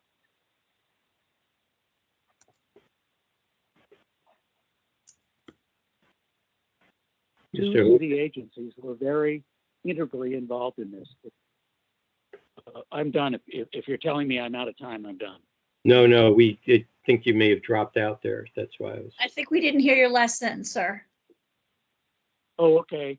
Well, I guess if you can hear me now, I was just trying to say that you already had enough information so that at your December 2nd meeting, you, in my view, accurately determined that both city agencies, OEWD and DPW, are responsible for getting the information the public has asked for, the public information has asked for. And I'm just giving you some more information that makes that even more abundantly clear now than you had in December, that DPW is much too up to its ears in this program to say, well, we didn't sign the contract, so we have no responsibility. If you have a full-time employee, if you provide the funding, if OEWD points to you every time somebody asks a question, it's hard to figure out how you can't somehow be responsible for responding to the public's questions about this issue, about this program.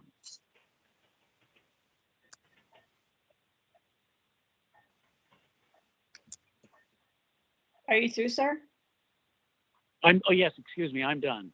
Okay, thank you. Are any persons or witnesses providing facts or evidence on behalf of the petitioner or the complainant? Sullivan. Okay, Mr. Sullivan, go ahead.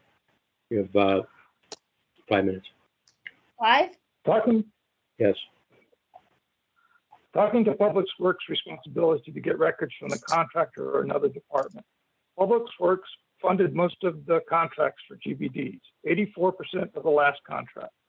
In the contract and acknowledged by Public Works next request 20-4913, the Public Works GBD program manager was the approval manager in the contract's Appendix C, saw and could get all records. He was the central contact person with SF Park Alliance contractor. People versus Ashley, 1954. It should be and is an established principle of law that the substance and not mere form of transaction constitutes the proper test for determining their real character. If this were not true, it would be comparatively simple to circumvent by sham provisions of statute framed for the protection of the public. This the law does not permit. In this case, OEWD would be the mere form of transaction, as in contract, and the substance is Public Works money and the GBD program manager giving approval of work for dispensing of that money. This is the substance that constitutes the proper test for determining. If allowed, the circumventing of who clearly is responsible will happen again and will probably be more complex, further eroding public access statutes framed for the protection of the public. Your decision is about protecting public access. Not holding Public Works responsible is allowing a department to circumvent responsibility for their money and program. Public Works under 6721(9)(c) should at least assist the requester to get records from either OEWD or a contractor if those entities do not fully cooperate. In my opinion, the task force often gets too caught up in the form of how something is presented and ignores the substance of what is happening or has happened. Words can be twisted, actions almost always tell the true intent, and money trail is clear path. Thank you for your time. Thank you. Any other persons or witnesses providing facts or evidence on behalf of the petitioner? Okay, hearing none, Mr. Steinberg, you have 5 minutes for your opening testimony. Thank you. Chair Wolf and task force members, my name is David Steinberg. I'm custodian of records for San Francisco Public Works. As you are aware, this is the 3rd time I've appeared before the full task force regarding Mr. Hooper's complaint, and nothing has changed in all that time. Public Works has provided to Mr. Hooper all of the responsive records in our possession. Mr. Hooper repeatedly raises issues that are not germane to his request or to our obligations to respond to that request. In a statement to the task force, which you can read on page P2573 of your packet, he writes that although it is true that OEWD contracted with Parks Alliance to promote GBDs, should Public Works be absolved of any responsibility to help provide complete information? End quote. We've never disputed that we have a responsibility to help provide information. In fact, we did fulfill that obligation by providing all of the records we had and repeatedly appointed Mr. Hooper to OEWD for any remaining documents. Mr. Hooper asked that the task force find a violation and order Public Works to produce relevant information. We can't produce something that we don't have access to, and don't have a legal responsibility or ability to obtain. Public Works has complied with the task force's instruction to provide all records requested by Mr. Hooper that are in Public Works possession, approximately 240 pages of documents directly and an additional 600 documents through a link to a previous request. I ask that you follow the recommendations of the complaint committee and find no violation in this case. Thank you very much. Are there any persons or witnesses providing facts or evidence on behalf of the respondent? Okay, hearing none. Members? Vice Chair Yankee. Thank you. My question is for Mr. Steinberg. Do you or does Public Works have access to the TGS system that we discussed in the prior case where invoices and disbursements are recorded? I've never heard of it before, so I don't know. Okay. That was the other question I had. Member Stein. Yeah, I have a few questions for Mr. Steinberg. Did the DPW, to your knowledge, give money directly or indirectly to either of these GBD projects? From the records I've seen, it appeared that some money from Public Works was transferred to OEWD that was used, I believe, in the contract that OEWD had with the various nonprofits. Okay, and then you also did have a managerial position that was overseeing the GBD project? We formerly had an employee in our community outreach group whose job was to work on GBD programs. Yes. Okay, and is it He's no longer with the department. Is it typical for DPW to be overseeing and funding programs and private entities that they don't formalize through contractual obligations? I wouldn't know how to answer that. It's not my policy area. Okay, because I mean, that to me is a key question here. And then I noticed that there are now some GBD contracts with an organization in the Dog Patch and with an organization in Northwest Potrero Hill that are between the DPW and these GBD projects. Why would some GBD contracts be through OEWD and some through the DPW? I couldn't tell you exactly why certain decisions were made, but I can explain a little bit. The Dog Patch GBD is the only established GBD in San Francisco. And under the legislation that was passed by the Board of Supervisors, GBDs have certain obligations for reporting, and Public Works is essentially the monitoring agency for it. So as an established GBD, they have to produce a yearly report, and we have to provide it to the Board of Supervisors and things like that.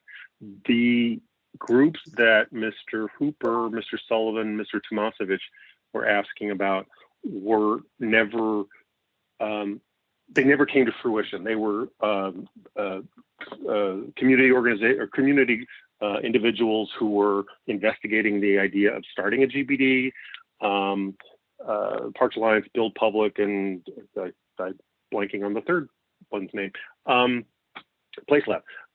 They were contractors of the city who were helping community groups investigate the idea of formalizing and forming a GBD.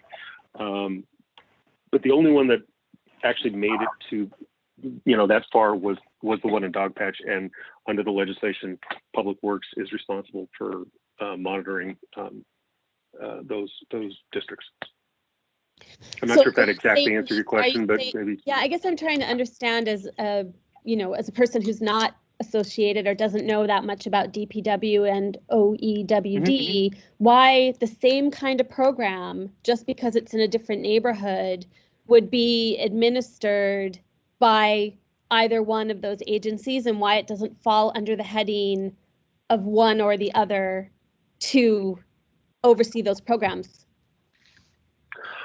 I couldn't give you a definitive answer. I mean, I could speculate that it might have to do, anything from politics to where money is available to, who knows what. I mean, one of the, Anonymous, as he pointed out, is submitted records requests related to this as well. And, he showed that Public Works did have a contract with, I think it was Build Public or Place Lab.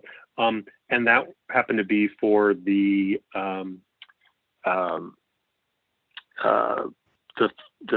investigation into possibly setting up an Inner Sunset GBD. Again, I can't tell you why one would have been OEWD, one would have been Public Works. Other than I think in one of the cases, what a former supervisor had access to a pot of money that he wanted to use in his community, and neighbors asked, about working on possible GBD, and so the ad backs were sent to one department or another to investigate it. But I couldn't tell you exactly why. That's not my area of expertise.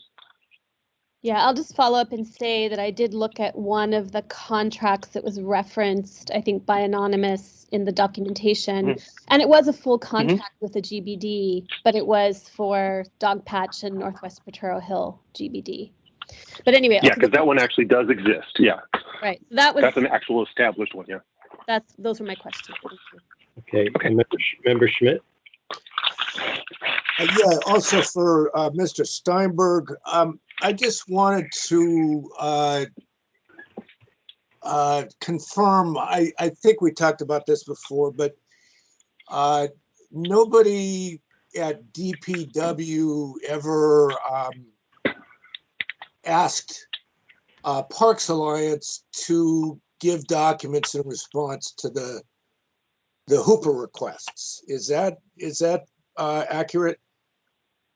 That is correct. As I said, we provided all the documents we had, and then we told Mr. Hooper and Mr. Tomasovich and Mr. Sullivan that if there were other documents, we have a duty to redirect, and we, they were already in contact with OEWD, so we told them they might be the ones to have it, because again, we didn't have the contract with Parks Alliance. Okay. And so you deemed it that you would redirect them to OEWD in order to get anything having to do with Parks Alliance, correct?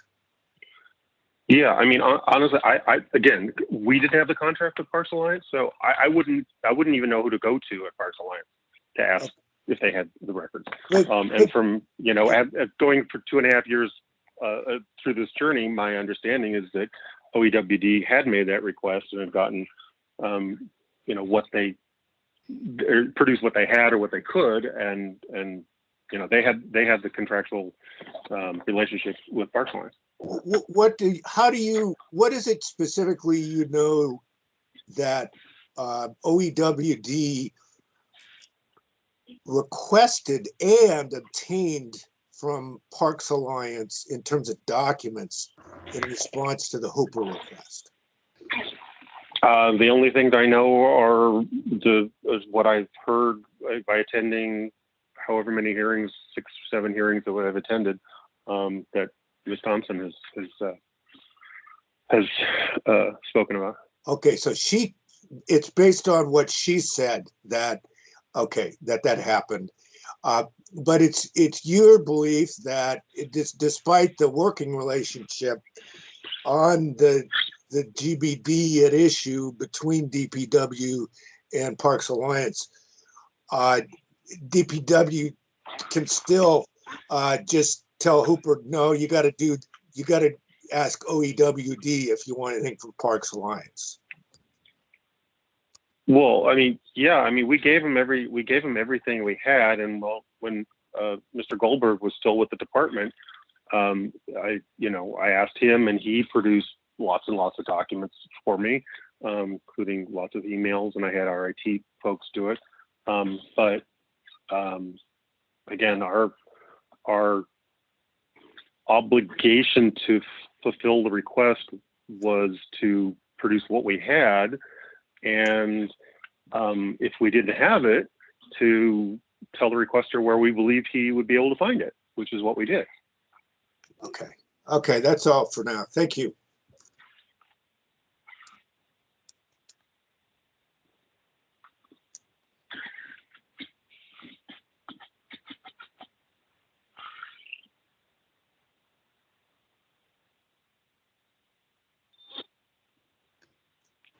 Okay, Member Stein, did you have your hand up again?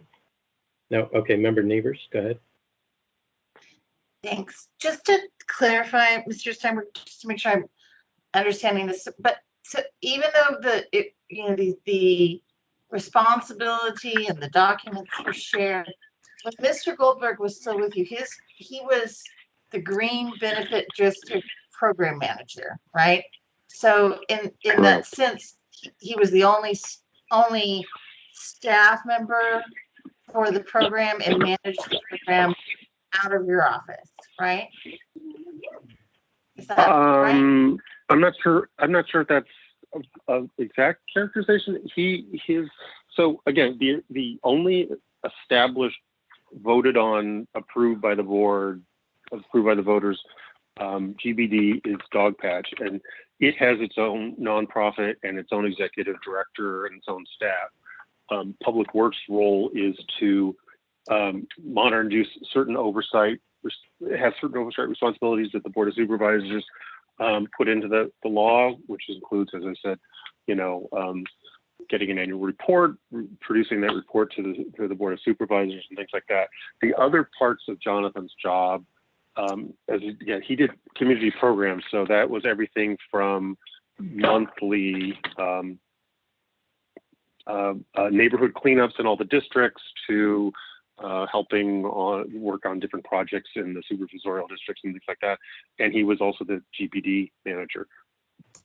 And that mostly meant working with community individuals who were, interested in trying to set up or investigating setting up green benefit districts. And so he would help those community members with things like setting up neighborhood meetings, helping to, and this is all based on the thousands of emails that I've read and had to review. Hosting community meetings, doing presentations, meeting with different neighborhood groups, things like that. So it was kind of a community outreach role, I guess you'd say. Okay, that's how I read it too. Thanks. Okay. I have a few questions myself. Mr. Hooper, you mentioned that in your opening testimony that there was some admission made by, I believe, I think it was Mr. Heckel with a page number. Can you give that to us again? Were you asking? I had found in the recent Hank Heckel information some new emails that contained from OEWD's employee Chris Corgus, which which I quoted earlier. I'm looking for them now as we speak. I think It- that's what you'd like me to Yeah, state. no, I don't want you to, if it's in our record, if you can just give us the page number. Oh, it's in the statement that I gave you. I don't have it in the record I submitted to you a week ago in anticipation of tonight's discussion. I give you chapter and verse using not your pagination, but Heckle's pagination. So, for example, at Heckle page 1389, Chris Corgus of OEWD writes, the GBD program is run by Public Works. This clarification is reinforced in several other points, which I then quoted, page Heckle 1566, Heckle 1579, and so forth.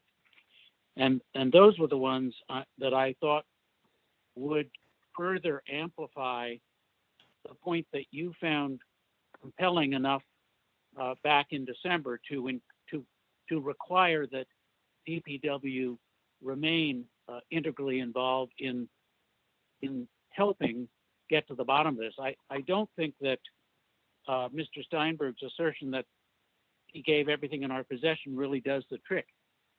The real issue is that the work done by the third-party contract party, in this case Parks Alliance, belongs to the city. And one of the city agencies absolutely up to their ears in involvement is DPW. And so that's why I think you were correct back in December when you chose to realize that it was a multi-agency effort and it was appropriate to keep DPW involved. And in my judgment, you misunderstood the situation in March when you contradicted yourself and released the Department of Public Works from further responsibility. I think they bear a further responsibility. Okay, can you give me the name of the parties in that message again? Because I'd like to see it. I'd like to see that document or those references, and if they're in the records that you submitted for this hearing today, I think it might be helpful for us. Task Force. Sure, glad to. An employee of the Recreation and Park Department wrote the wrote OEWD on the 2nd of January 2018, asking about getting involved. Her name is Beverly Ng. Her last name is spelled N-G, and she works, or at least then worked, for Rec Park Department.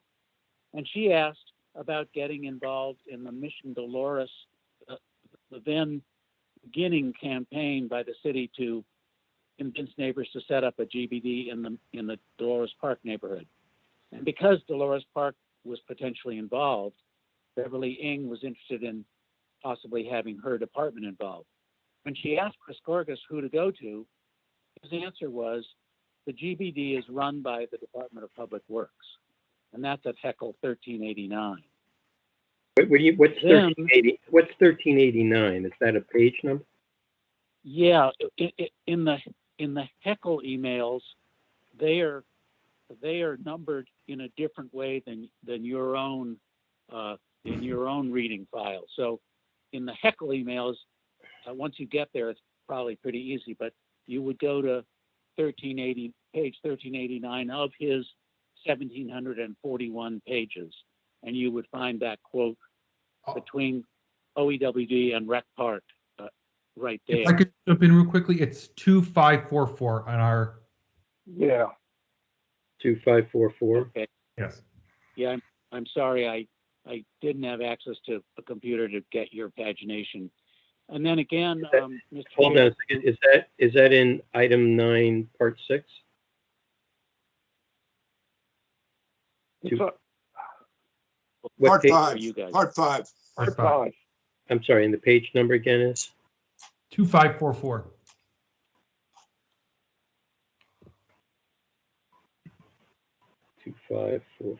Okay. Okay, I don't need any further explanation, Mr. Hooper. That's all I wanted. I wanted to make sure that it was here. Sure. Well, thank you, Mr. Chairman. Just for clarification, in my written statement I submitted for tonight, but I submitted it a week ago to be timely. I do provide some additional page numbers, Heckle page numbers, which apparently you can easily, translate into your own reading file page numbers. So that's only one of several additional pieces of information that makes it very clear that OEWD thought DPW was running the show. Okay, got it. Okay, thank you. Mr. Goldberg, you stated that you had contracted with one or two organizations to explore creating a GBD in the sunset. Was that before the community set their sights on doing that, or after the community's required first step? I don't know. There was one grant, I believe, with the Build Public or Place Lab to help the neighbors in the inner sunset to explore the possibility of setting up a GBD. I don't know what the timing of it was. Okay. I don't know which was the egg and which was the chicken. Okay, because I think that's part and parcel to this particular discussion is where is DPW's involvement in the process. You've stated that for the current GBDs that exist, that DPW's responsibility is for monitoring, but that's after the GBD's been created. But your testimony was that you had contracted with one or two organizations to explore GBD prior to it. So where is DPW involved in this GBD process from soup to nuts or not? I'm not really sure how to answer your question. I mean, I believe that in the past, the department has had a policy of assisting neighbors who were interested in exploring the option of creating GBDs, because we would be the oversight agency if and when an actual GBD was approved by the voters and ratified by the Board of Supervisors, because we would have to, follow the annual report. So I believe that our goal has been to help people who are interested in doing it. But again, the Inner Sunset one was they gave up. They decided that the neighbors decided not to do it, and that ended our involvement. Well, that's like most of the other GBD's attempts, Buena Vista and some of the others. The question I think here is, where does DPW's involvement begin? Does it begin prior to the community's exploration, during the exploration, after the exploration is done, and that they found, positive support for it? I mean, where in the process is this happening? I think that is what the request, the petitioner here is asking for information for. Because you basically, I feel like in the committee meeting, based upon your testimony there, that you basically said you don't have any involvement in this at all when it comes to prior to the GBD being implemented. No. I never said that. I mean, we've never denied being involved in GBD programs. What we said is that we, specifically on this request, is that we released to this group everything we had, and we can't give them what we don't have. The degree to which our employee may have been involved in meeting with neighbors and helping organize committee or community meetings I don't want to say it's irrelevant, but it doesn't have any bearing on our ability to, or our obligation to, get records that are not in our possession from an entity that we don't have a contract with. I mean, I have no ability to ask this outside organization. I don't have a contract. I can't threaten to withhold payment. I mean, obviously, my understanding is that the contract's over, but it's like when we get a records request and someone asks for, 10 different categories of things, if I have records for 4 of them, I give them the 4, but if I know that Rec Park has the other 6, I send them to Rec Park. I don't try to get them from Rec Park for various reasons, if only for efficiency, but also because I have no control over Rec Park. And, if I'm late delivering those records, I don't have I have the ability to tell my own employees, you have to provide this for me within 10 days. I can't go to another department or an outside nonprofit that I don't have a contract with and say, you have to give me these things. Actually, you can. Because, actually, under the Sunshine Ordinance and CPRA, one department can do that of another department, and one branch can do that of another branch, and it's happened before in the city. Sunshine Ordinance. Yeah, well, I have always been told that best practice is if I don't have the records, I have a duty to redirect the requester to the people who have the records. Correct. And that's what I do. Okay. Because as I said, I can tell someone in my Bureau Street use of mapping, you have to get me this by Friday. We have a deadline. I can't necessarily go to a Rec Park employee and say, hi, you don't know me, but I'm telling you, you have to spend some of your work hours to get me records that I need. No, what I have an obligation to do is tell the requester, go to Rec Park. They have those records, and make the request of them. And the clock starts ticking when you make the request to them, and it's on them to get it to you. Got it. Okay. Thank you. Member Stein.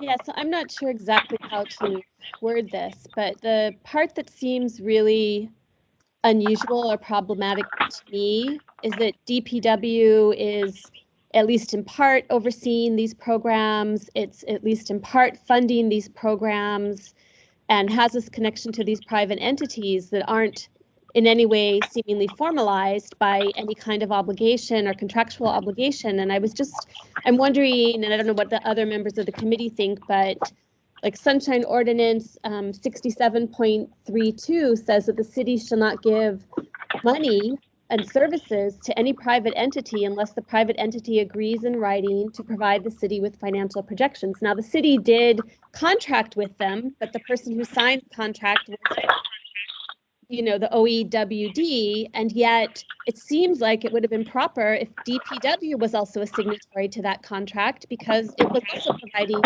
funds and services through the position of a program manager. So that's kind of like what I'm struggling with here, like why DPW wouldn't have been party to that contract.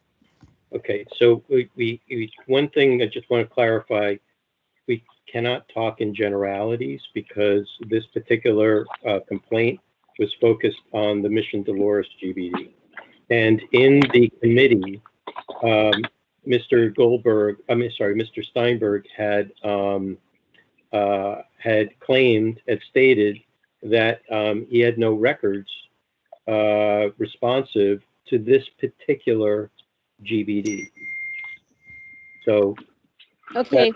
No, I'm sorry. I don't mean to jump in to clarify. I didn't say we didn't have any records responsive to the GBD. We gave Mr. Hooper the 200 records we had, plus pointed to the 600 records that one of his colleagues had received in another request. What we didn't have were some of the financials and invoices and things like that, because again, we didn't hold the contract, and so we didn't get them. That's what OEWD presumably gave. Okay, okay, got it. Okay, so correct. I'll stand corrected on that. That the records that they didn't have were the invoices. Whoever is making that noise, can you please stop? On the phone. Thank you. According to our minutes, Mr. Steinberg Steinberg stated Public Works does not have invoices as they do not have a contract with Parks Alliance, and assumes that OEWD, the contracting department, would have the invoices, which we heard about in the previous hearing.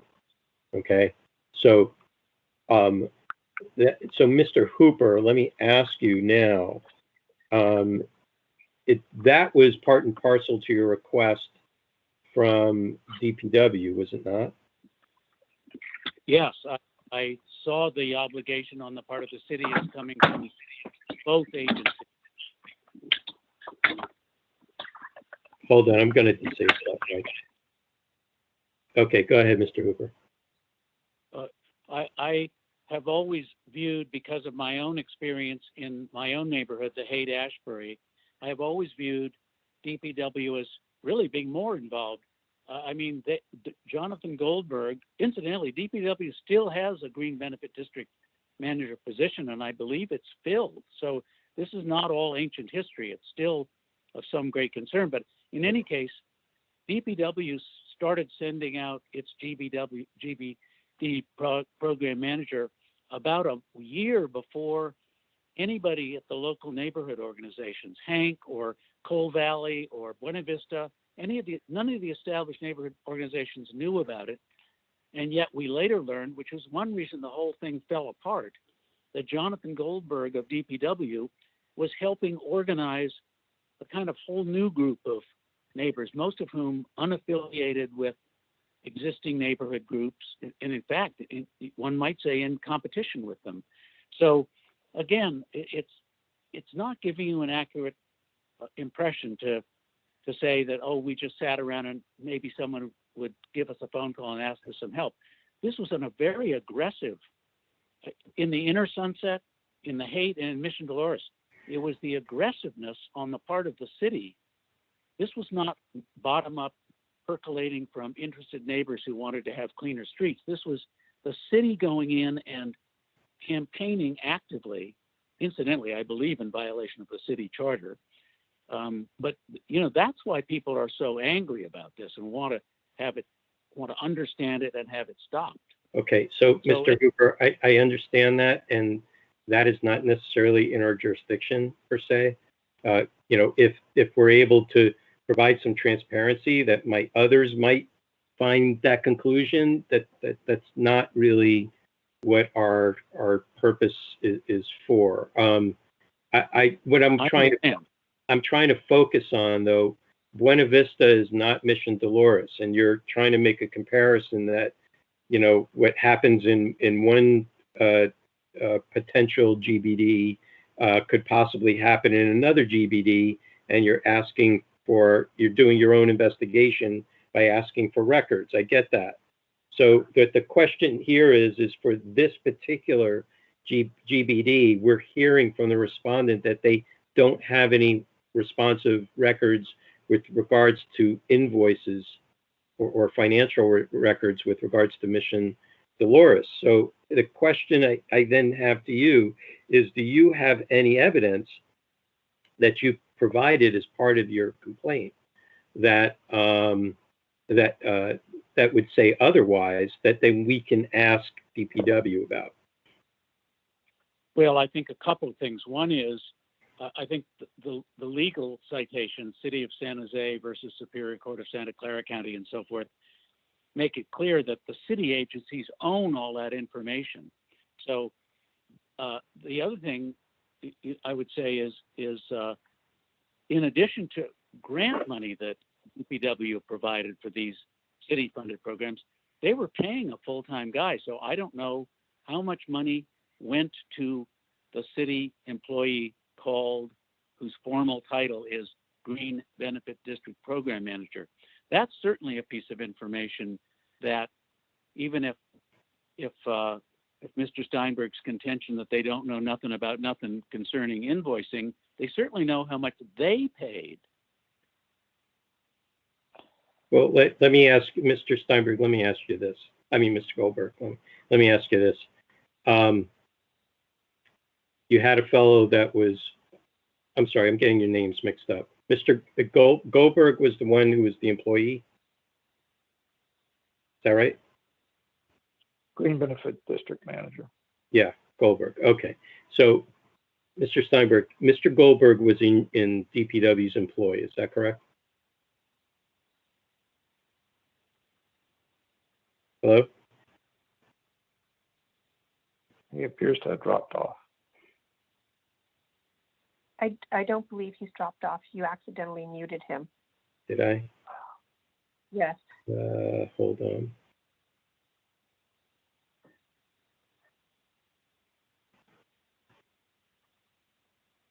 There's a lot of noise coming from a particular. Save on. Oh, they're all disabled. Oh, wait, up here. There we go. Okay, there we go. Are you there? Mr. Steinberg? Hello? I think I just was able to unmute myself. Can you hear me now? Yes, I can. Okay, there we go. Sorry, my phone must have been making noises. Yeah, it was hard to hear. So my question again is Jonathan. I think his name is Jonathan Goldberg, right? Yes. Okay. The former GBD manager. Yeah. Right. So he was in DPW's employ, correct? Correct. And he was in DPW's employ during the Mission Dolores Green Benefit District potential formation. Correct. Okay.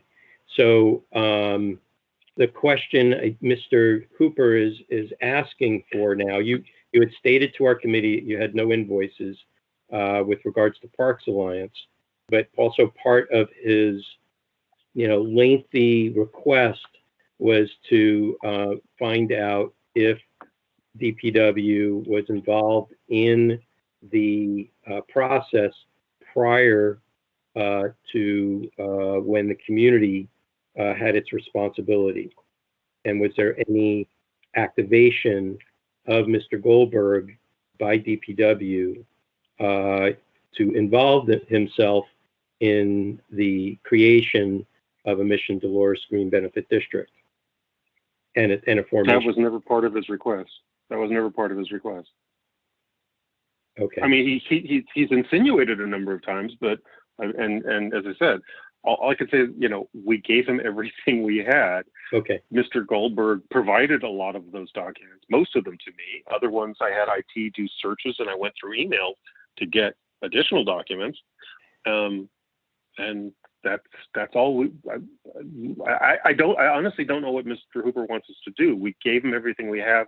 We don't have any more. We don't have a contract with Parks Alliance where we could ask them. But even if we did, according to what Ms. Thompson said, they don't have any more either.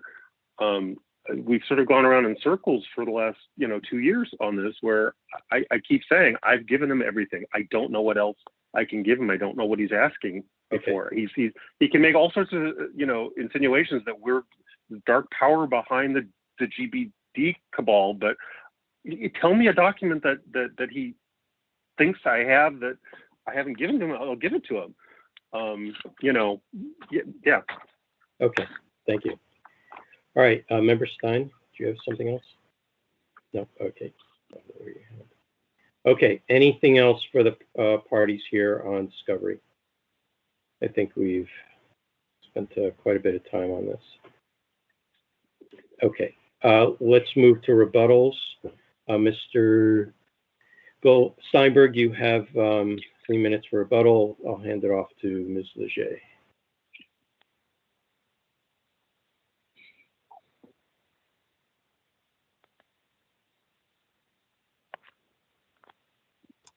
Sorry, David, you ready? Yep. Tell me when. Go ahead.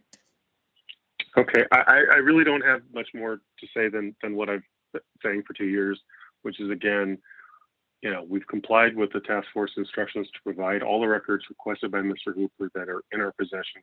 About 240 pages of documents directly, and then another 600 documents that we sent him a link to for a previous request for one of his associates. Yes, of course, Public Works is involved in GBD programs. We've said repeatedly, what we said is that we have released to him, to Mr. Hooper, all the responsive records that we have. We don't have any more, and I honestly don't know what more we can do or what Mr. Hooper wants us to do, based on what is in our possession, our obligations, our legal relationship or non-relationship with Parks Alliance. I can't give them something I don't have and don't have any ability to get. So again, I ask that you follow the complaint committee's recommendation to find no violation. Thank you very much. Thank you, Mr. Hooper. You have 3 minutes. Hang on. Thank you, Mr. Chairman. Well, I would just say that because of the obligation under the contract itself, under state law, the city owns the work product of a third party, in this case, Parks Alliance. And Mr. Steinberg is asking what possibly more could I ask him to do? Well, I think a perfectly simple and straightforward thing to do would be for the appropriate person in his department, presumably I guess there's an acting head right now, to write a letter or the modern equivalent to the San Francisco Parks Alliance and say, having been an integral part of your various attempts to set up green benefit districts, we hereby are requesting you or requiring you to send in all evidence of payments you received under those documents, under those contracts. And, that would be responsive to, I think, to continually say we ain't got nothing or we've given you everything is to miss the point that that's the same as saying we don't have any obligation toward a third party private contractor that we work with. And that's not what case law or city contracts themselves say. It's quite clear that, so I think it's not complicated. I think the Department of Public Works has a further obligation to demand of Parks Alliance the information that the public is very concerned about.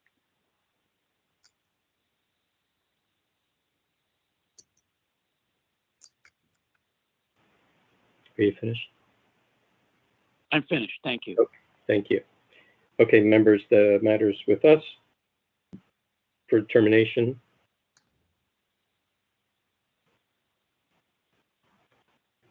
Member LaHood. Yeah, we keep running into this problem with third parties doing work for the city, and we know that they, by contract, are supposed to be providing information about their work to the city. They don't necessarily provide it. The city doesn't ask for it, and I don't under the current arrangements, I don't know that we have the ability to reach farther, even though I understand the frustration expressed here by the petitioner, because this is not just with this entity. This comes up across the board in so many other situations. And is there anything we can do? I don't know. I'll hand it off to. Okay, so go ahead, Vice Chair Yankee, and then Member Stein. Sure. To start with, I totally share Member LaHood's frustration. This is something we see come up over and over again. In this case, though, I think part of the frustration here with these GBDs is that it seems to be two departments that are involved. Sometimes one has a contract, sometimes it's the other.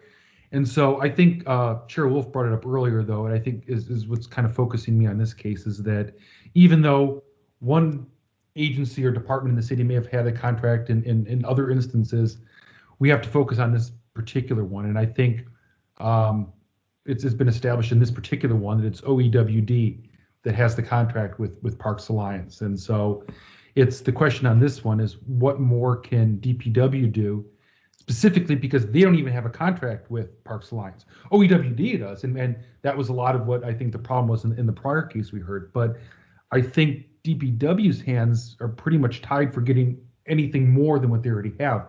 That's why my first question on this was, do they even have access to the financial system on this? And Mr. Steinberg said they didn't. So I'm having a hard time seeing what more at this point DPW can give. Obviously, in the prior case, there was more information to give. I just think in this one, it's, for whatever reason, OEWD is the one that seems to be holding this particular contract for this particular set of information that at least for the finances that remain outstanding.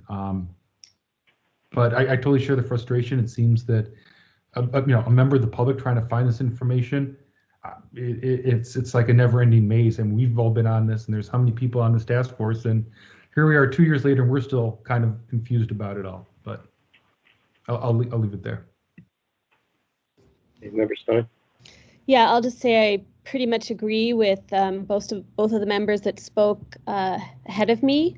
And I just want to mention, in response to what Member LaHood said, that in the kind of state of the art or what's considered best practices in freedom of information law now around the world, many countries now require that any private entity that is subsidized in any substantial amount by the government is subject to the freedom of information laws that also apply to that government. And this might be something that we want to recommend to the Board of Supervisors as an amendment to the Sunshine Ordinance. That's my comment. Thank you. Member Schmidt. Yeah, just right on that same point that you all have been on. I don't know if I buy the idea that, okay, I didn't actually sign the contract, so therefore I'm out. Like I don't have any need, even though I work constantly with this Parks Alliance day to day. We meet all the time, but no, they don't have to do anything if I ask them for all the documents. I don't know if that's true. I don't think it's that like clean cut. And I know that Mr. Steinberg says, I couldn't do anything else. I couldn't ask him. I couldn't force him. I don't think so. I don't think that's true. And the law says that, the city's got an obligation to go to Parks Alliance. And so, Mr. Steinberg says, well, it wasn't me, but I was told that someone else was doing it. So how could I do that? I don't buy it. I'm not sold. And I think that Mr. Hooper is on to what I think is a violation in this situation. Anybody else? Okay, so I'll say this. OEWD is a department and DPW is a department within the executive branch. This is all part and parcel to city and county government within the same branch. The contract with regards to Parks Alliance, the executive branch has multiple contracts with Parks Alliance, as we know, not just with DPW and OEWD, but with various other departments. It's now a well-known fact. So as far as I'm concerned, they have an obligation. Now, asking for, I would say the executive branch has an obligation to produce the information. Okay, somebody has a contract with somebody, and somebody has a contract. That contract has a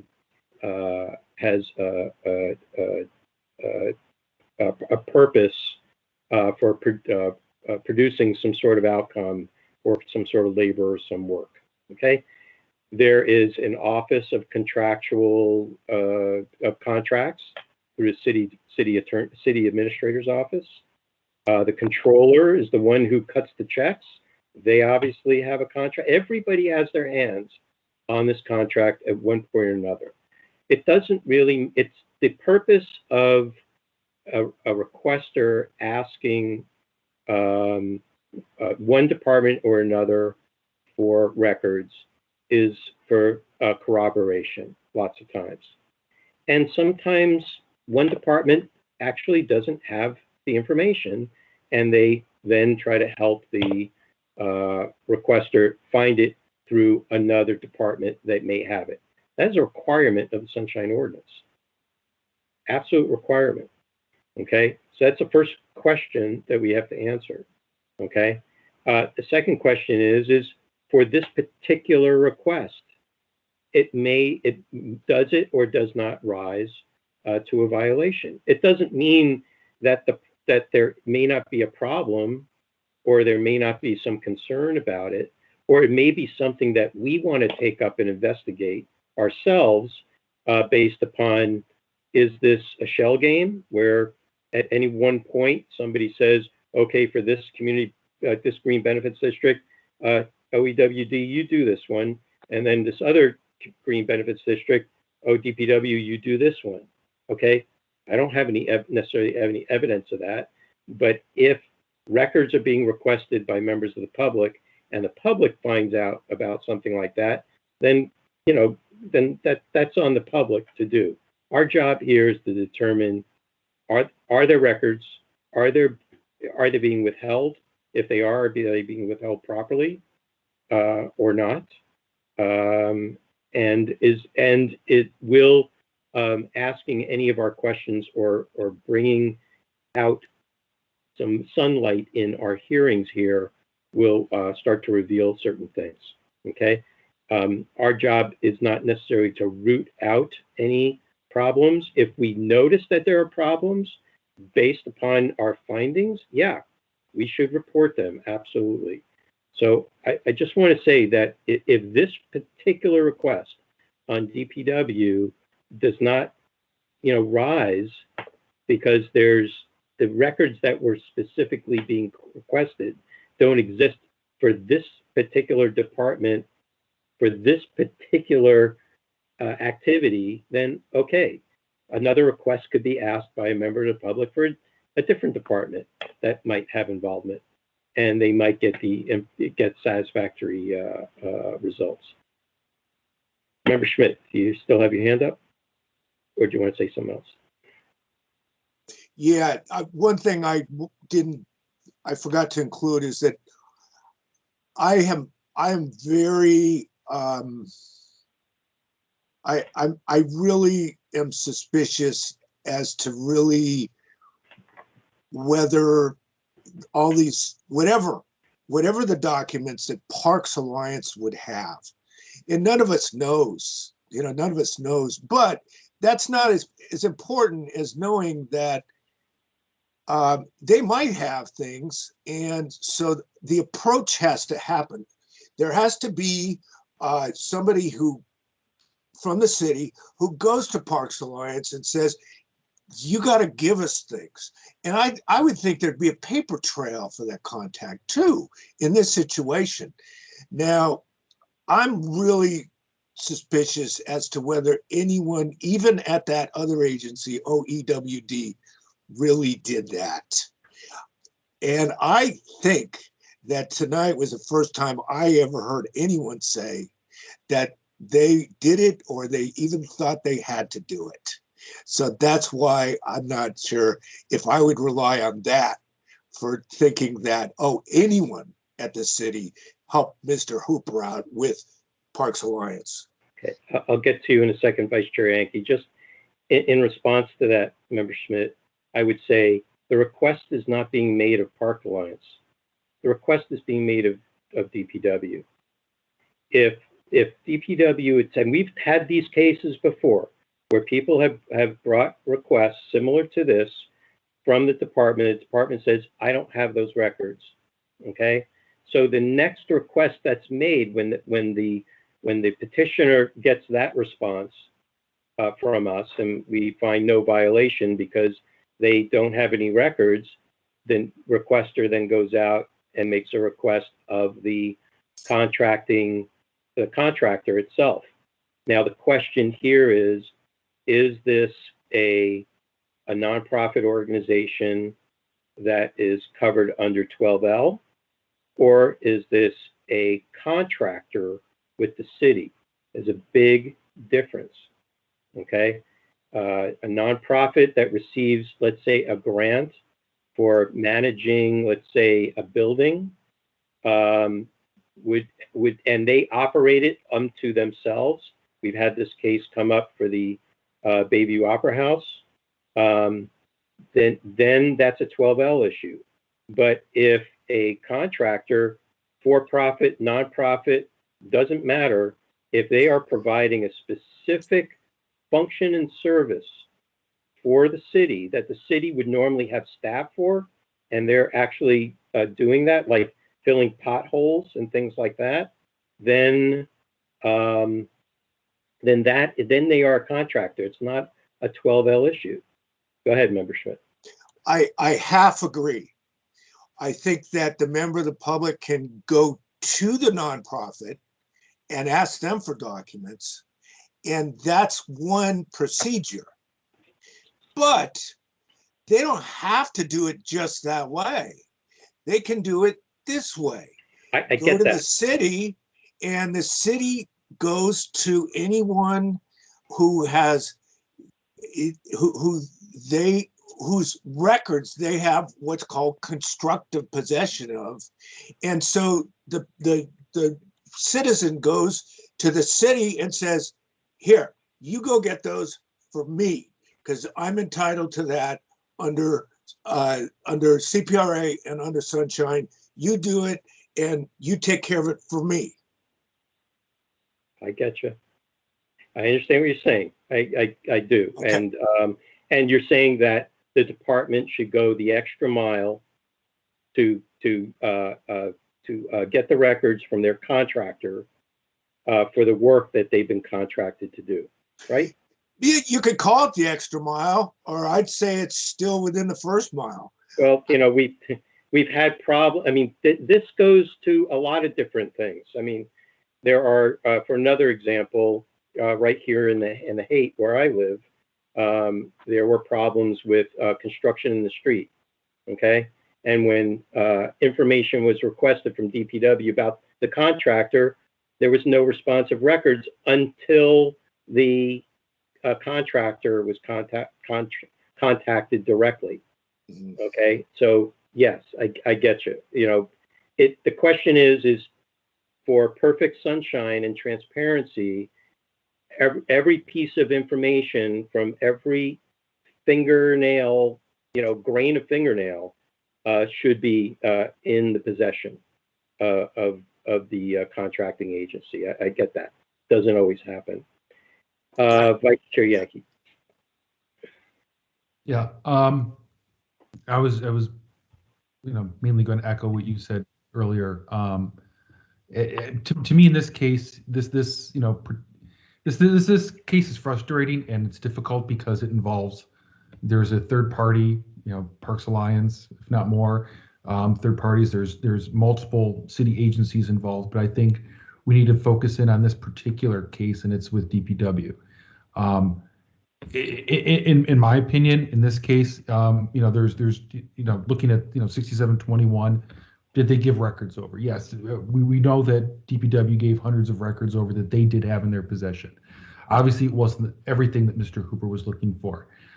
So did they then fulfill 6721C to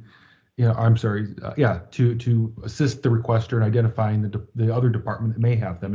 In this case, I think they did. Mr. Steinberg, talked about referring them back to OEWD.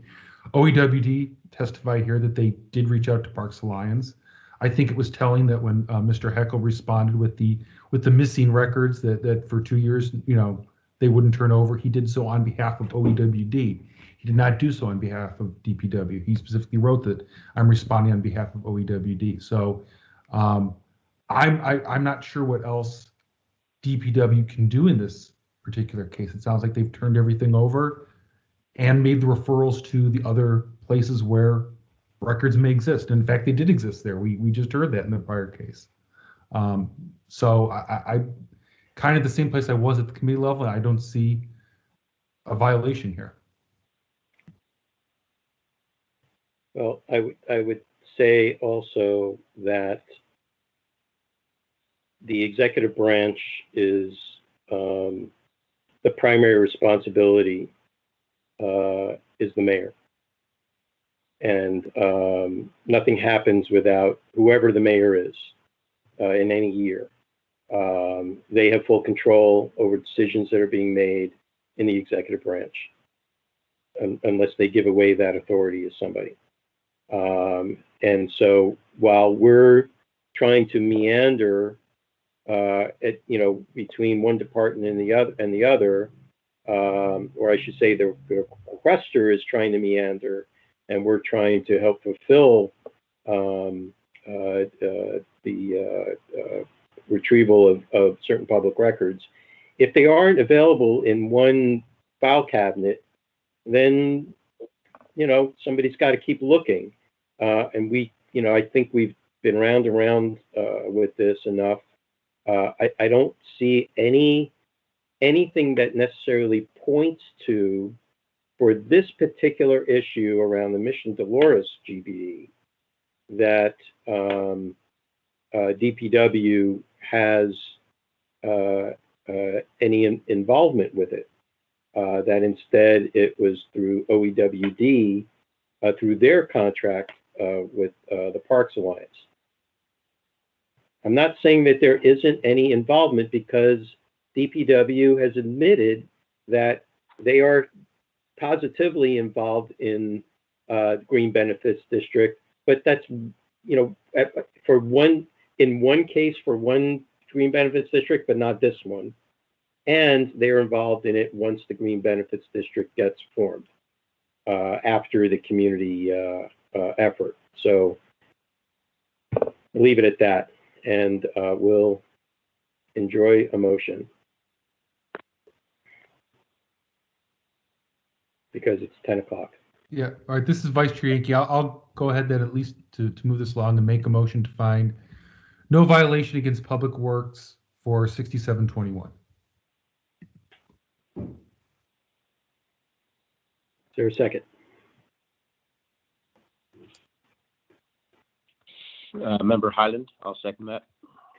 Okay, moved by Vice Chair Yankee, second by Member Highland, to find no violation of what is it? 6721. 6721. Okay, any further debate or discussion? Let's open up public comment. I'll hand it to you, Ms. Lachey.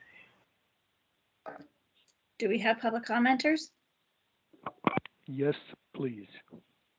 Okay. Do we have other public commenters? Anonymous number 3 after Mr. Warfield. Okay. Anybody else?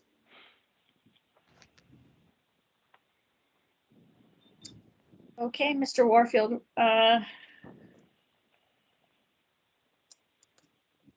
You'll give me a 30-second warning and let me know when to start, please. yeah, go ahead. This is Peter Warfield, Executive Director of Library Users Association.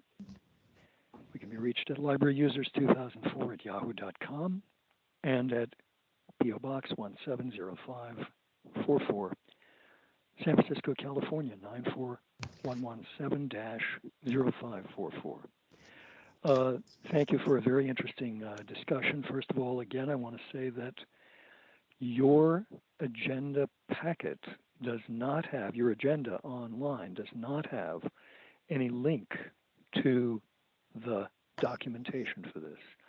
And that's certainly a problem for informed public comment.